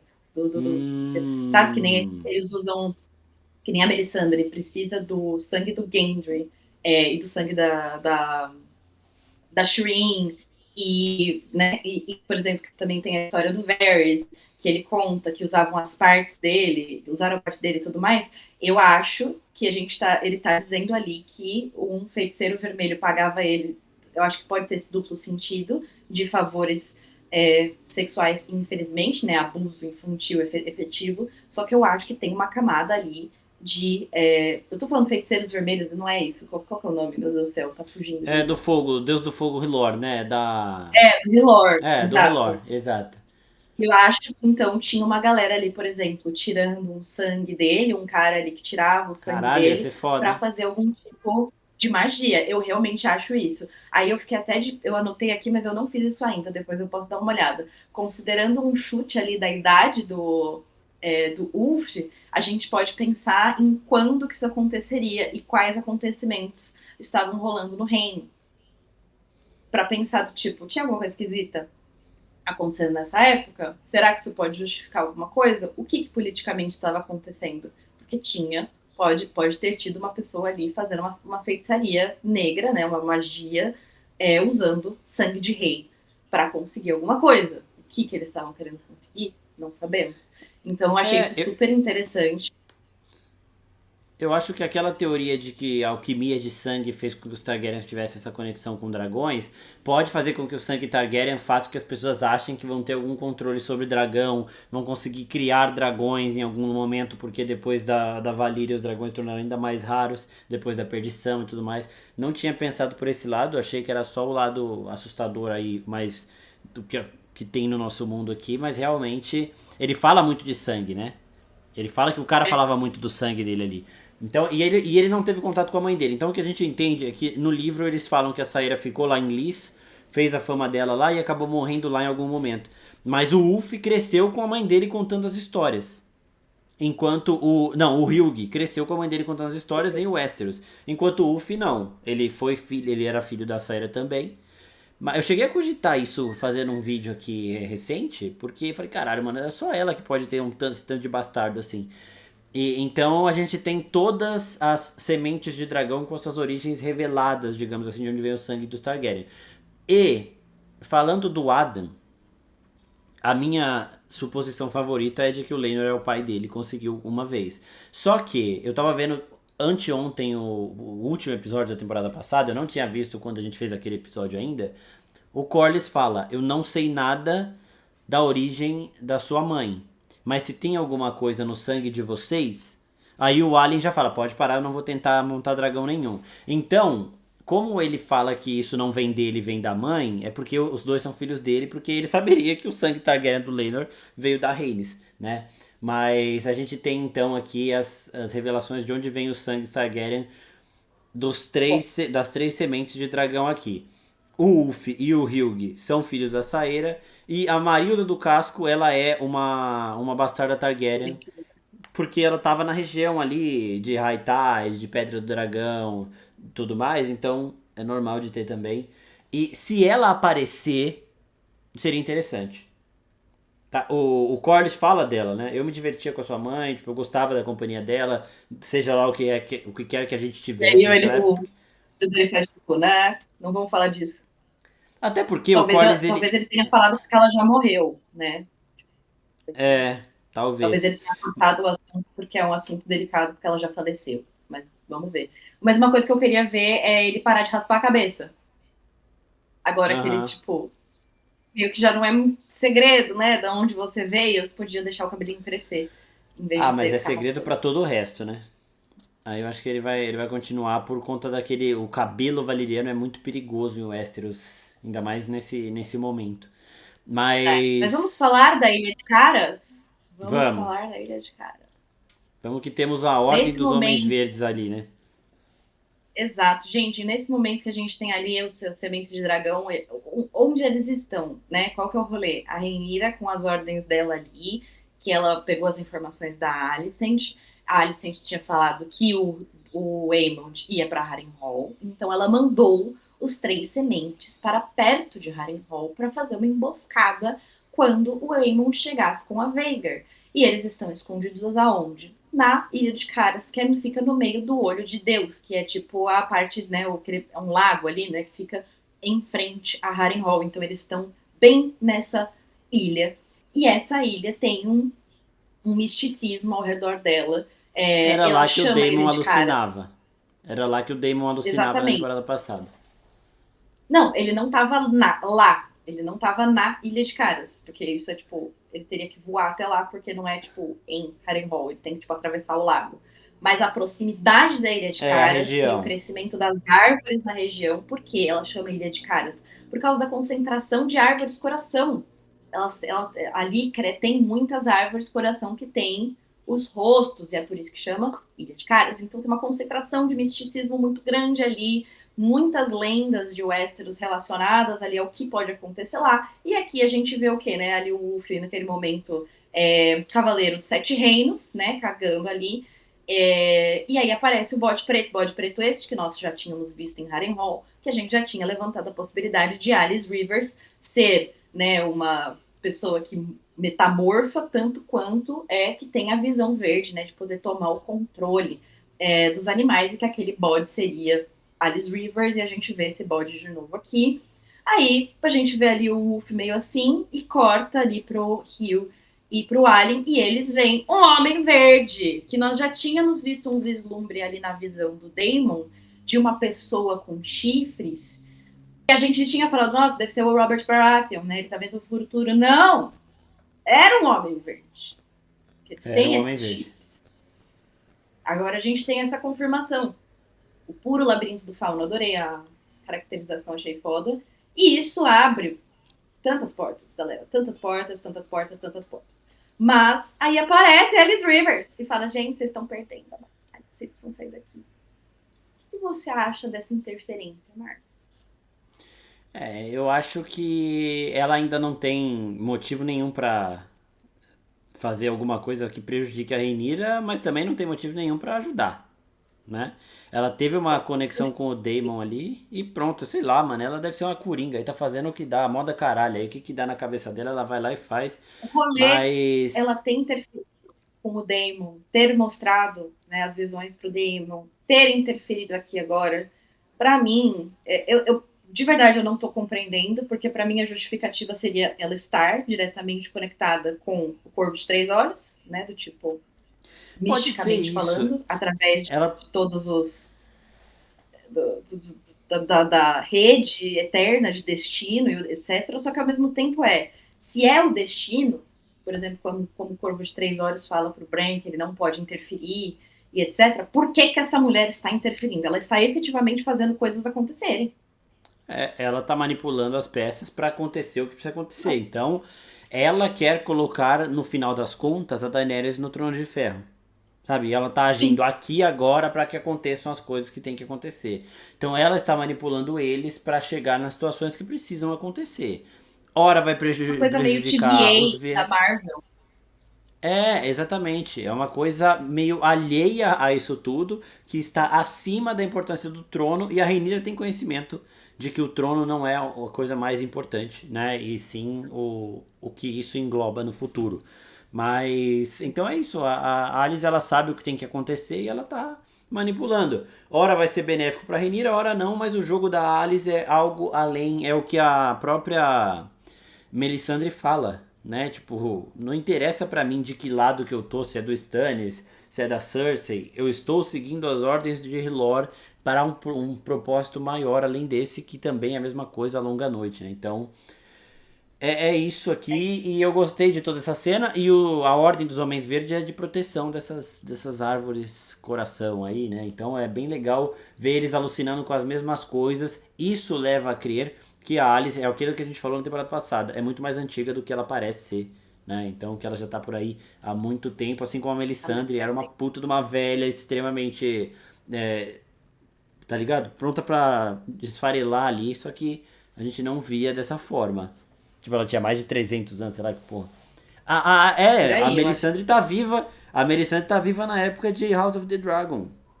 E ela está viva na Sim, época de Cavaleiros dos Sete Reinos também. E de Game of Thrones também. São 200 anos de diferença. E é aí, vamos isso. chegar É, na parte teoria. Porque nós temos que falar dos Hightower. Então, gente, daqui a pouco a gente chega nas perguntas. Mas vamos falar dos Hightower. Ormond Hightower aparece com a sua espada de aço valeriana Vigilância. Vigilância que mostra como ele é um fanático religioso, porque é um termo religioso também. Ele é mais fanático da fé do Sete do que a Alicent. E ele é um personagem com nuances interessantes. Aqui as camadas dele já foram comparadas pelos roteiristas da série com Tywin Lannister, Robb Stark e até Ramsay Bolton. E a gente tem o ator que faz o Link no live action de A Lenda de Zelda, que vai fazer, né?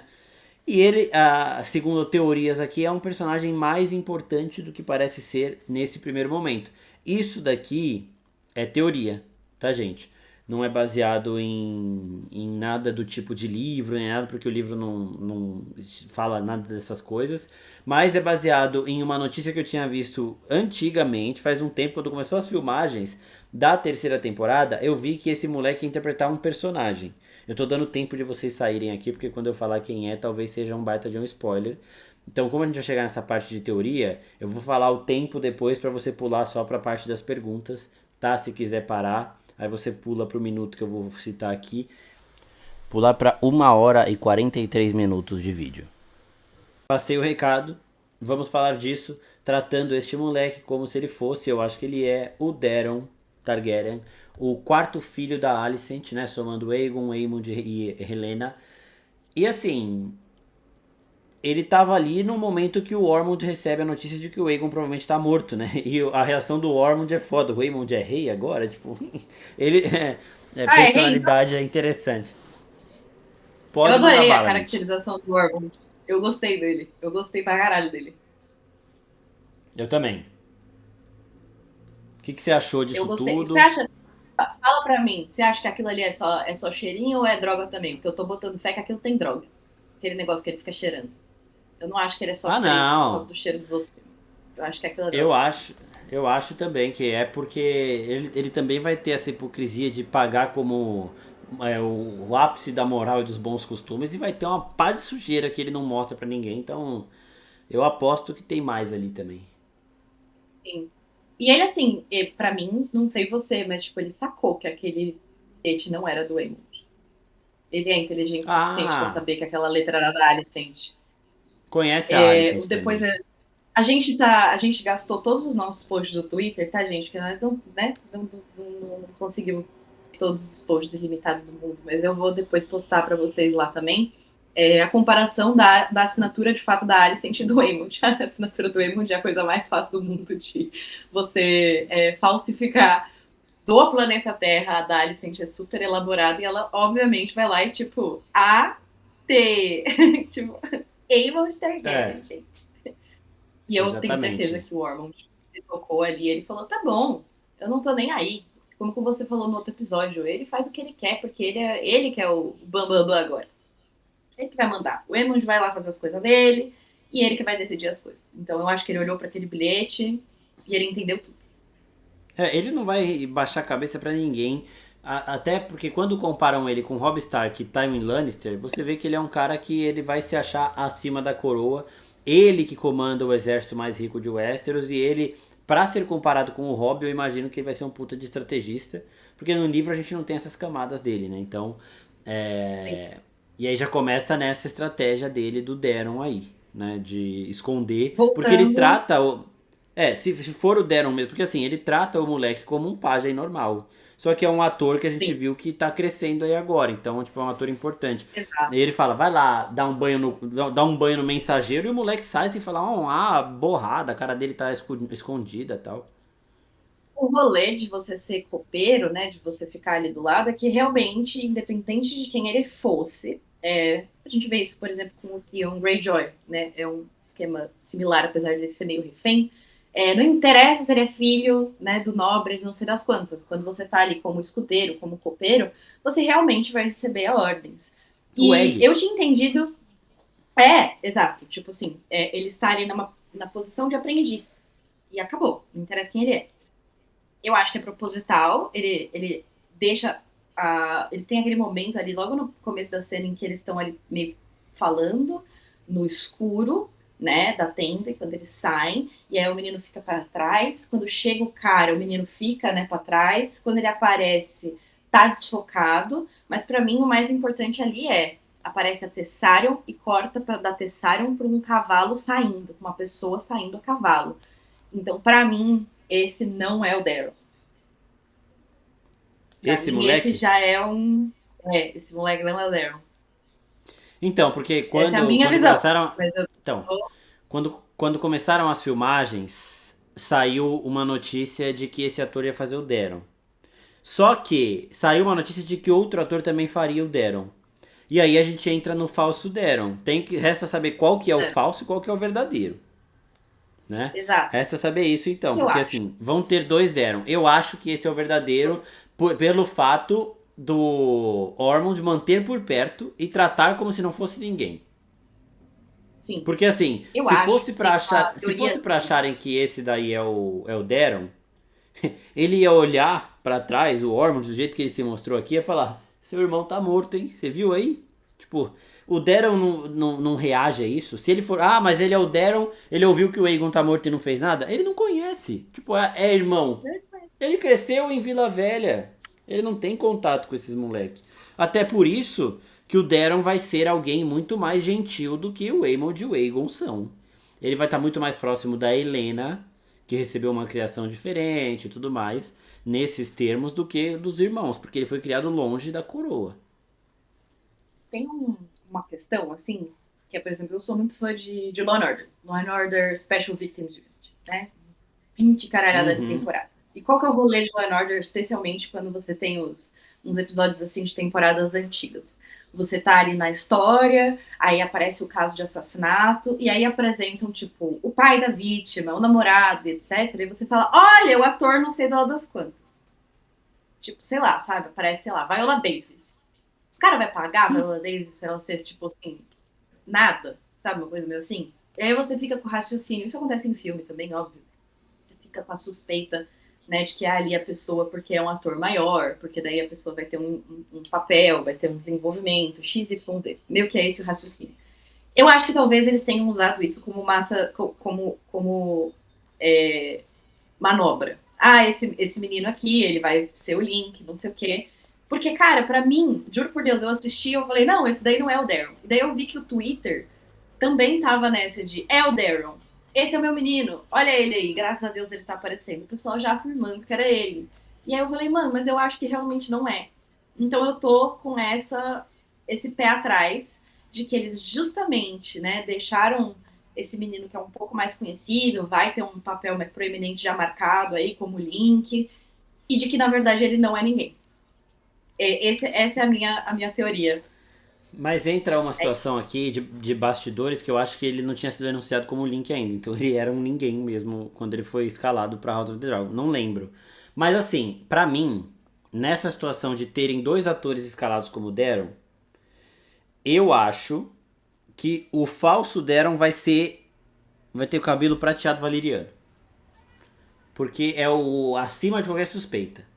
Sabe? Aí quando você pega o Entendi. moleque ruivo, ainda tem o fato da Alicent ter tido um filho que não tem cabelo valeriano, escancarar todas essas merdas que ela falava pra Rhaenyra e ela falar, puta, vou mandar esse moleque aqui pra longe pra não ter que ouvir bobagem aqui. Então, por isso, por essas e outras que eu acho que esse daí é o Daron de verdade. Mas principalmente pela Boa. forma com que o Ormond tratou ele, pra não levantar suspeita nenhuma. Sabe? Tipo, E o que vai que lá. você acha daquele corte da Tessarion e que mostra a pessoa a cavalo ali? Tipo, foi- Era o ruivo? não, era uma pessoa de capuz. Tipo, mostra ali a Tessarion e Hum. logo na lateral tem uma estradinha e sai uma pessoa a cavalo. Dá uma olhada, juro. Eu fiquei muito focada nisso. Eu falei, Ah, cara, por mas que que aí você ia também. mostrar isso? Eu vou ver essa cena de novo então. Mas aí também, tipo, o dragão não precisa ficar grudado, mas é. É. Mas é que a Será Tessarion que. olha pra pessoa. Ela faz assim, ó, Hum. sabe? Tipo, Sim, eu não sei. Cara, sim. pra mim, esse. Não sei. Então Eu tudo não bem, sei. porque quando você, se você estiver andando na rua, por exemplo, você tá trabalhando e aí você vai encontrar alguém que tá com seus cachorros no shopping. Se você passa pelo seu cachorro, fingindo que não conhece ele vai te olhar. E eu comparo com o comportamento dos dragões Targaryen muito com um cachorro em termos de lealdade, assim, sabe? Pra mim, Então são faz gatos. sentido. Ele trazendo a cabra pra ela, igual uma barata. Aqui, ó, Pra acabou mim, de eles são chegar. gatos. Eu já recoloquei o episódio de novo. Acabou de chegar a cena do. A cena do exército. É, ele tá olhando um cara de capuz que tá correndo mesmo. E o. Mas é o mensageiro. É o mensageiro. É o mensageiro da Ai, Alicent. Que tipo, o cara chega de capuz assim. Acho que é pra ninguém perceber que ele tava vindo com a mensagem da Alicent. E aí ele para pra entregar o bagulho pro Ormond. Então não. Mas assim. Se fosse e aparecesse o moleque ruivo logo depois, a minha teoria de que ele é o Daron de verdade já ia pro ralo já. Mas, bom, gostei do que vi do Ormond aqui. Parece que vai ser um personagem bem gostei. interessante. Mas vai ser um interessante daqueles que a gente vai querer que ele morra, assim como a gente quer que o Criston Cole morra, sabe? É, não é o interessante do Daemon Targaryen, do Roderick Dustin, por exemplo. Então, basicamente é isso. E aí agora a gente vai para as perguntas, Voltando. Vit. Acho que a única, última coisa, faltam duas coisas rapidamente. Kristen Cole, como você falou, já morreu por dentro, né? Já não tá mais ali. Morreu. Gwen Não tá mais ali. Hightower, o último cavaleiro de verdade ali, do mesmo jeito que a gente falou vários sobre o Dunk, o que é ser cavaleiro. O Gwen Hightower tá ali dando a alma dele para tentar ter os últimos resquícios de valores. Então tem um niilismo ali do Kristen Cole de tipo, minha vida acabou, não quero saber de mais nada. Eu tô aqui fazendo meu arts and crafts, pintando meu escudinho e lá, lá, lá. E por sua honra, você não ia morrer por causa da sua honra? Ai, porque os meus votos? Ai, por causa de não sei o quê? E agora você não quer fazer nada nem para proteger as mulheres. Cadê o voto de proteger as mulheres da mãe? Hein? Cadê? Então, na segunda temporada ele fala, quando ele e o Aemond estão procurando o Aegon, ele fala, toda mulher é a imagem Todas da as mãe. mulheres Ai, são mães. Ai, é. tá. Kristen Cole, Mas enfim, Kristen é. Cole. Ah, que ódio. Enfim. E eu queria comentar sobre a abertura. Não teve grandes desenvolvimentos das Sim. imagens. Eu queria uma abertura nova, eu queria uma abertura nova. Mas tudo bem. Mas a gente teve a mudança da música, teve esse arranjo novo trazendo os tambores. E tan, Até tan, nisso tan, esse verme termina do Ryan Condon mexeu, tá? Só eu queria. Só. Até a nisso. música. É, mano, eu acho que assim, deixou mais dramático. Game of Thrones tem drama o suficiente e nunca mexeu na abertura. Então, pra mim, é o Ryan Condon de novo querendo tirar o Martin dali o máximo que ele pode. Quando apareceu lá, escrito por Ryan Condon e George Martin, eu já fiquei meio assim, esses filha da puta continuam usando o nome dele. Não é mais a história dele. O, o que eu queria, de verdade, eu entendo a tapeçaria, só que ao mesmo tempo eu não entendo. Gente, desculpa, mas se você vai mudar da primeira temporada para a segunda temporada, eu espero uma mudança de abertura da segunda temporada para a terceira. Eu queria uma coisa Sim. diferente. Tanto que saiu um vídeo super interessante da HBO Espanha, que eles fizeram uma amostra lá em Madrid, acho que foi em Madrid, usando vitrais reais, assim, sabe? E daí eles postaram um vídeo super legal dos vitrais que contam, né, usando como storytelling. A gente postou até no Twitter sobre isso. E eu fiquei tipo, cara, será que vai ser essa? Tipo, será que essa é a temática nova da abertura? E eu falei, nossa, que genial! Vitrais. Ia ser muito interessante esse ser, né, do tipo, a gente usou a maquete, aí a gente usou a tapeçaria, que fazia todo sentido, e agora a gente ir para vitrais. Super legal. E daí é a mesma abertura, inclusive em 90% as mesmas imagens que a gente viu na última temporada. Eu fiquei meio assim. Só que o meu ponto é: o negócio termina. Como que termina, Marcos? Com Qual que é a última o imagem? sigilo alterado, o fundo vermelho no Três Dragões Pretos, que é o símbolo da casa Blackfyre. O símbolo Targaryen. Não, não, é o contrário. É o fundo preto com o dragão vermelho, né? Que termina. Fundo preto com o Não, dragão não, não. vermelho. É o Não, dos fundo. Targaryen. Dos Targaryen, isso. Fundo vermelho com o dragão preto dos Blackfyre. É assim que termina. É isso, é isso, é isso, é isso. O dragão vermelho é dos Targaryen, o dragão preto é dos Blackfyre. É isso mesmo. E termina com o sigilo dos Blackfyre, Peraí. né? Exato, termina com o sigilo do Blackfire. Deu uma travada aqui, se eu travei junto, desculpa aí, gente. É, o que isso significa? Eles cometeram um erro, tal qual eles sempre cometem o erro de botar quatro patas naquele dragão, sabe? Do tipo, continuam fazendo Sim. isso. O Cavaleiro dos Sete Reinos consertou, mas o Ryan Condor não pode consertar. Impressionante. Nossa Senhora Aparecida, odeio aquela. Mas enfim, se isso foi um erro só porque falou, ai, porque as coisas estão mais escuras agora, então a gente vai trocar isso aqui, mas tem uma significância. Então, se foi de propósito, que eu espero que tenha sido, é de mostrar visualmente de que este conflito civil entre Targaryens é o primeiro conflito civil entre Targaryens e que eventualmente a gente vai chegar nesse próximo conflito entre Targaryens, que são as rebeliões Blackfyre, que é o que está acontecendo lá em Cavaleiro dos Sete Reinos. Já aconteceu a primeira rebelião Blackfyre 14 anos antes dos acontecimentos da primeira temporada de Cavaleiro dos Sete Reinos, né? Então a gente está conectando essas duas coisas. Contudo, entretanto, porém, acho que faz sentido isso estar aqui na abertura do primeiro episódio da terceira temporada. Para mim, isso não significa nada. Foi um fanservice do Ryan Condal, ele se achou super genial de fazer isso, que ele queria falar que ele era melhor do que o Arya Parker. Qual que é a dele? Eu acho que o Ryan Condal, o que o Larry Strong faz quando vê o pé da Alicent, ele faz olhando no espelho. Tá? Só pra. E assim, gente, eu amo House of the Dragon, tá? Eu achei esse episódio do caralho, achei muito foda, tem todos os méritos possíveis, mas eu não engulo o Ryan Condal. Por mais que ele tenha mérito, assim, no que a gente tá vendo em House of the Dragon, eu não gosto do que ele fez com o Sapochnik na primeira temporada e com o Martin na segunda, tá? E aí eu vejo pelo lado da HBO nessa do Blackfire, porque assim, quando House of the Dragon começou, o nome da série não é Dança dos Dragões, é A Casa do Dragão, o que sugeria que eles poderiam explorar outras eras da dinastia Targaryen nesta série. O Ryan Condal, toda vez que ele vai dar uma entrevista, ele fala que pra ele acaba na quarta temporada. Pra ele acaba na quarta temporada. Eu acho que a HBO quer continuar House of the Dragon, não a Dança dos Dragões, mas adaptar outra dinastia da casa Targaryen em House of the Dragon, usando a série A Casa do Dragão. Então, eles poderiam indicar que eles vão adaptar a Rebelião Blackfyre depois de adaptar a Dança dos Dragões com essa abertura. Tá? Seria aí um. E por isso que o Ryan Condal, toda vez ele fala: pra mim a quarta é a última. Eu queria acabar na quarta. Você pode ir embora, amigão. Você pode ir embora agora se você quiser. Você não precisa nem estar na quarta. Ninguém faz questão de você aqui. Chama o Sapochnik pra consertar as merdas que você fez. O Martin também. Os dois escrevem o roteiro da quarta temporada. Vai ser muito melhor. Não que não esteja boa, tá, gente? Eu continuo amando a série. Mas eu acho que pode ser mais da HBO continuar usando o nome House of the Dragon para contar mais. Assim como o livro Fogo e Sangue não fala só da Dança dos Dragões, ele começa no Aegon Conquistador e acaba quando acaba a Dança dos Dragões, porque vai ter um volume 2 que vai chegar até a Daenerys. A série poderia seguir isso e ser a série que vai falar da dinastia Targaryen. Sim. House of the Dragon vai falar da dinastia Targaryen. Então poderia ser isso aí na abertura, mas pode ser também o Ryan Condal se achando o gênio Nossa, o dragão queimou aqui, ó, ficou preto, Blackfire. É, mas e o fundo vermelho ali, amigão? O que que você tá... Tá ligado? Então é isso. Sei.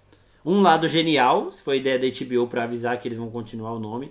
E um lado bosta, se foi o Ryan Condal achando que ele era um sabichão do universo do Martin, se ele fez isso sem motivo nenhum. Cara, sei lá, Porque não se tem. fosse no último episódio, na abertura do último episódio da temporada, ou até na quarta temporada, talvez fizesse mais sentido. Mas enfim, É, eu tô muito preocupada com o ritmo dessa temporada, porque, cara, tem muitas coisas pra acontecer ainda pra que a quarta temporada seja o final, aonde é o final, tipo, desses personagens que a gente tá acompanhando.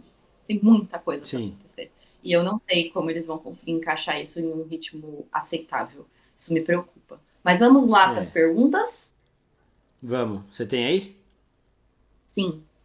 Vamos lá. Então O bora. Wagner Klassmann, underline, pergunta: onde os três estavam quando encontraram a bruxa? Os sementes de dragão estavam na Ilha de Caras, que ela fica ao lado de Harrenhal. Então eles estão ali né, escondidos nessa ilha que fica no meio do lago, que chama o Olho de Deus, por isso que chama o olho, porque esse é tipo como se fosse a bolinha do olho, sabe, no mapa. Então eles estão ali de tocaia para surpreender a Veigar, porque segundo a informação da Alicent para Rhaenyra, o Aemond iria para Harrenhal, então eles estão ali esperando a Veigar chegar. Exato. A próxima pergunta do que é isso, preto? Se não puder ajudar, não é uma pergunta, mas um comentário. Se não puder ajudar, atrapalhe. O importante é participar. Reina Targaryen. Ai, ô tristeza. Tanta vontade de se O provar que é pro isso, Daemon, preto Daemon nem também? sabe o que aconteceu. Pois é. Ele também fala, seriam os nortenhos os 300 de Esparta? Cada velho equivale a 5 homens dos verdes. E a gente falou isso no outro episódio, de que realmente a gente dá uma postada ali que esses 2.000 homens fazem um estrago considerável. Tipo, 10-2, talvez, o negócio ia ser forte. Eu acho que, né? Eu queria ter visto o comportamento do Lannister em batalha. Tá? Eu queria ter visto, inclusive, o Lannister. Poderia ser só o Jason Lannister contra o Roderick Dustin. Eu queria ter visto. Sim. Porque a gente ia Eles perceber isso, mas é matando. isso mesmo.